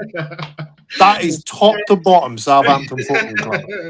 Also, about the FA, this is the same FA that tried doing Paquetá in this season as well for match fixing and fucked it. Yeah. So don't put anything beyond the FA of buggering this up. 115 charges, anyone? Oh my god! Well, that's the Premier League, but I suppose it's the same tied with the same. Yeah, I suppose. Yeah, actually, no. Yeah, I get you. Yeah. Wow. Shuey, do you not put a light in that shed, fella? You know what? I think that light's going. I'm out of ideas, clearly. Fucking gone. There's a light there. Yeah, there is. Fucking hell. That 10 watts really doing the job. You know what? I'm not being funny. This is 3 hours. We started and it was daylight. So yeah, I was about to do that. Bright outside. It's that pitch black out there. You got that quick. Crazy. This is just lock the back door. You can't get in. You know what? I was thinking. I know full well. There's definitely no dinner now. She's unplugged whatever electricity you had down there. That's funny why my laptop's flashing at me. Good. Yeah. Oh, right. I suppose that's over to me. I suppose. This is gonna be His enthusiasm for this just dropped, didn't it? Yeah, this is fun. This is fun, guys. See, It's like, dropped my like someone's connection's guts by the gone. looks of it. No, you're connected fine. Like, share, subscribe, click. I mean, he can. He can. But to be fair, there's been roller coasters across the board on the pod, and I think mine's pretty similar. The league form, highly disappointing for most of the season. The highest Champions League run, very good Champions League run up until the second half of the Barcelona game. We put in some massive performances. Like I said earlier, we went to PSG, got a very good draw. Our high game of the season would have been the home game against Barcelona in the first leg of that, where I thought we was exceptional, fully deserved to win. A lot of the players showed up and showed what level they can play to. And then the second half, from the second half of the second leg, I think it told all of the problems that I spoke numerous times about last summer, of the depth of the squad, how the floor is so low that once you get past 13, 14 on the team sheet, you're looking at players that are just not capable of playing to the level that we need to play them to. And you sort of saw that fall off because everybody's legs kind of fell off at that point. Highest disappointment was coming back after the international break and getting slapped up by Bournemouth. Not looking the second best the whole way through, even though we only lost 2-1, because that was kind of the moment. I think a lot of Newcastle fans thought, right, we've had a little bit of a rest. We can flip the switch and we can make a charge at the end of the season and make a little run for Europe. But that was very much Newcastle tinted glasses on, because the logic says you don't just flip your season on the head in an international break when most of the players are actually away with their international teams on an international break. So that was never really the realistic thing. I think the damage was done at that point. The tiredness was in the legs. The confidence had gone. The form had gone from a lot of the players, and it was always going to be an uphill struggle to get to the end of the season on a positive. Yes, we played quite well in a few games nearing the end of the season. Still nowhere near the levels that we've seen over the last few years. Couple of good cup runs. Carabao, decent again. Semi-final, Man City, knocked out to Man City in the FA Cup as well, which you can't really grumble about with the position we were in the league. Like, the second best team in the country beat us in the 2 domestic cups. One of the best teams in Europe knocked us out of the Champions League. It's just the league form was disappointing. A lot of the Newcastle fans are digging out Eddie Howe. They want him gone. I'm not in that boat. I feel like he fully deserves the chance. Now that we've got a proper team and structure above him to deliver players and him just coach the team and do the bits that he needs to do, I feel like we're equipped to have a really good summer. We sold this last year. We've already sold Gordon. We've got a lot of wiggle room when it comes to wages. So I think we need to have a massive summer. The list is still the same as it was last summer. Nick Pope gone. Dan Burn into backup rather than rotation or starting. Same with Joe Linton. Same with Jacob Murphy. We address those 4 things. I think we can make a major attack on maybe a domestic cup and push in for a Champions League spot next season. I don't think there's that much. I don't think there's that much wrong with the team and the squad. It's just the floor is so low. Some of the players we have on our bench are nowhere near the quality they need to be, and that's the problem. We're running people into the ground, and yeah, I think that's just what's cost us this season. We didn't have enough depth to get us over the line in all the competitions we was in, because I think it was February or maybe even the beginning of March. We were still in every competition. And then you look at the depth of the squad, it's just not equipped for it. It's not equipped for it whatsoever. And people have said that, yeah, Villa have done it in Europe and Forest have done it in Europe and Palace have done it in Europe. When did they go out the Carabao? When did they go out the FA Cup? A lot earlier than we did. So they had a few weeks where they had a little bit more break. I know it's not massive, but it makes them little differences. And the conference and the Europa League, nothing like the strength for the Champions League. But hey, overall, for me, disappointing season, came to a disappointing end. A lot of frustration. Glad it's over. Excited for what looks like it's going to be a promising summer with loads of change. I just hope we get it right. And I hope that Eddie Howe gets us firing from the start of next season, because I'm bored of these Newcastle fans that saying he's not the guy and he's one-dimensional when he clearly plays multiple different fucking systems. It does my head in. And yeah, that's kind of all I've got to say, really. I don't really think I've got anything else to add. All I'd say is, mate, you make a very good politician because that was a very nice way of saying you've had a shit season. But that's what I started with. I said it was disappointing and shit. It's poor. I said it was poor from the off. I want to dig deeper. So many mitigating circumstances in it as well. Like, share, subscribe. Yeah. No further questions, Your Honour. I want to dig deeper on that one. Let's dig deeper. Where do you want to dig? Where do you want to dig deeper? I want to go on the lowest point of your season. You said Bournemouth. Losing to Bournemouth was the lowest point of your season. Yeah. I didn't like the way you're disrespecting my second club. They beat you home and away this season. I thought it was Sunderland. Yeah. Huh? I thought your second club was Sunderland. I just said, that's what I'm talking about. We said Bournemouth. No, I said that he said they're losing to Sunderland. Yeah. He doesn't care I about don't you. give a fuck about Sunderland. How could that be Bournemouth be the lowest? Mate, Samir, did I skip a beat when I did that monologue? That shows that Sunderland didn't even cross my mind at any point, Samir. I don't care. You didn't mention them once. I'm fuming. I don't care. I actually hope that John still has the Stadium of Light to tick off, because not in the season that starts 27-28, he can go to the Stadium of Light. I don't give a fuck what they've done this season. It makes no difference. So why is that not the lowest? Why that doesn't affect me whatsoever. That doesn't affect my season. Them two games. The first game we were both shit. The second game, we were good for 70 minutes, then our legs fell off, and they were good for 20 minutes and got 2 goals. I don't give a fuck. Doesn't make no difference to my season. I didn't big either of those games up. Our worst performance of the season, probably back-to-back, was Bournemouth and West Ham, that we lost. I think we lost both 3-1 at one point. That's our worst patch of form of the season. But the most disappointing game for me... I know, innit? Yeah, we lost to you... Must have been in around January time. Bournemouth has got us all. We lost to you and Brentford back-to-back in 2 horrible performances. But still, that Bournemouth game's the most disappointing, because it was the point that we could have turned our season around. We still probably could have made a charge for the Champions League, not even just Europe, full stop. And that was the point I realised that it was just never going to happen, because it was too far gone. Like, not the distance in points, but the team was too far the other way to bring it back round to win that many games on the trot. Distance in points didn't help either, did it? Let's be honest. No, but we were still quite close. Even with 4 games to go, we were still quite close. We were still in touching distance of the teams that were looking at the Champions League. And we easily could have got Europa with 4 games to go. But we then fucked up 2 of them 4 games. And then somebody else got Europa. And then the Bournemouth game was like with 7 left. If we went on a run and I said I wanted, I think it was 16 from 8 or something like that. 16 points from 8 games is what I wanted, or whatever the hell it was. And we ended up picking up about 8 or 9. If we picked up the 16, we'd be in Europe right now. But potentially a blessing that you're not. The only problem is that it's hard to get a better caliber of player when, as we've just said, the pool of players is just not fucking there, is it? Yeah. And keeping the ones you have happy as well. But I think that does us benefit, because we're not going to go for the guys that have had a breakout season. Yeah. We're going to go for the guys that are looking like they're going to have their breakout season, which is what benefited us in the past.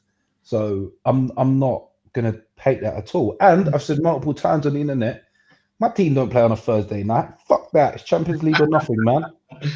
I see. You stuck up. It's so true. He would love Thursdays are fun. Thursdays are fun. Start the weekend, baby. Hey, if I've got to draw a positive from it, I've said that previously and I can stick with it now. I don't have to retire that line just yet. So fuck it. I'm going to run it. Champions League or nothing. Champions League or nothing. Fuck Thursday nights. So can I also use that tagline just for a laugh? Yeah, why not? Champions League or nothing. Right, great. Okay, cool. Yeah. Pretty much everyone can. Unfortunately, this season is nothing, but that's fine. Let me change my thing to a championship or nothing.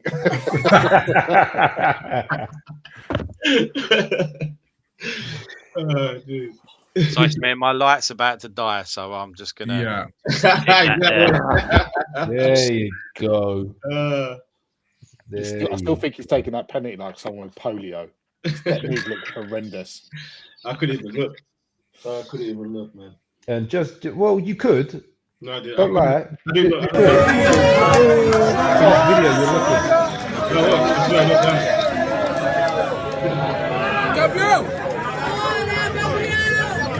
It's the moment. It's the moment. Over. Over. I would just like to add that my first over came before he took the pen as well. Yeah.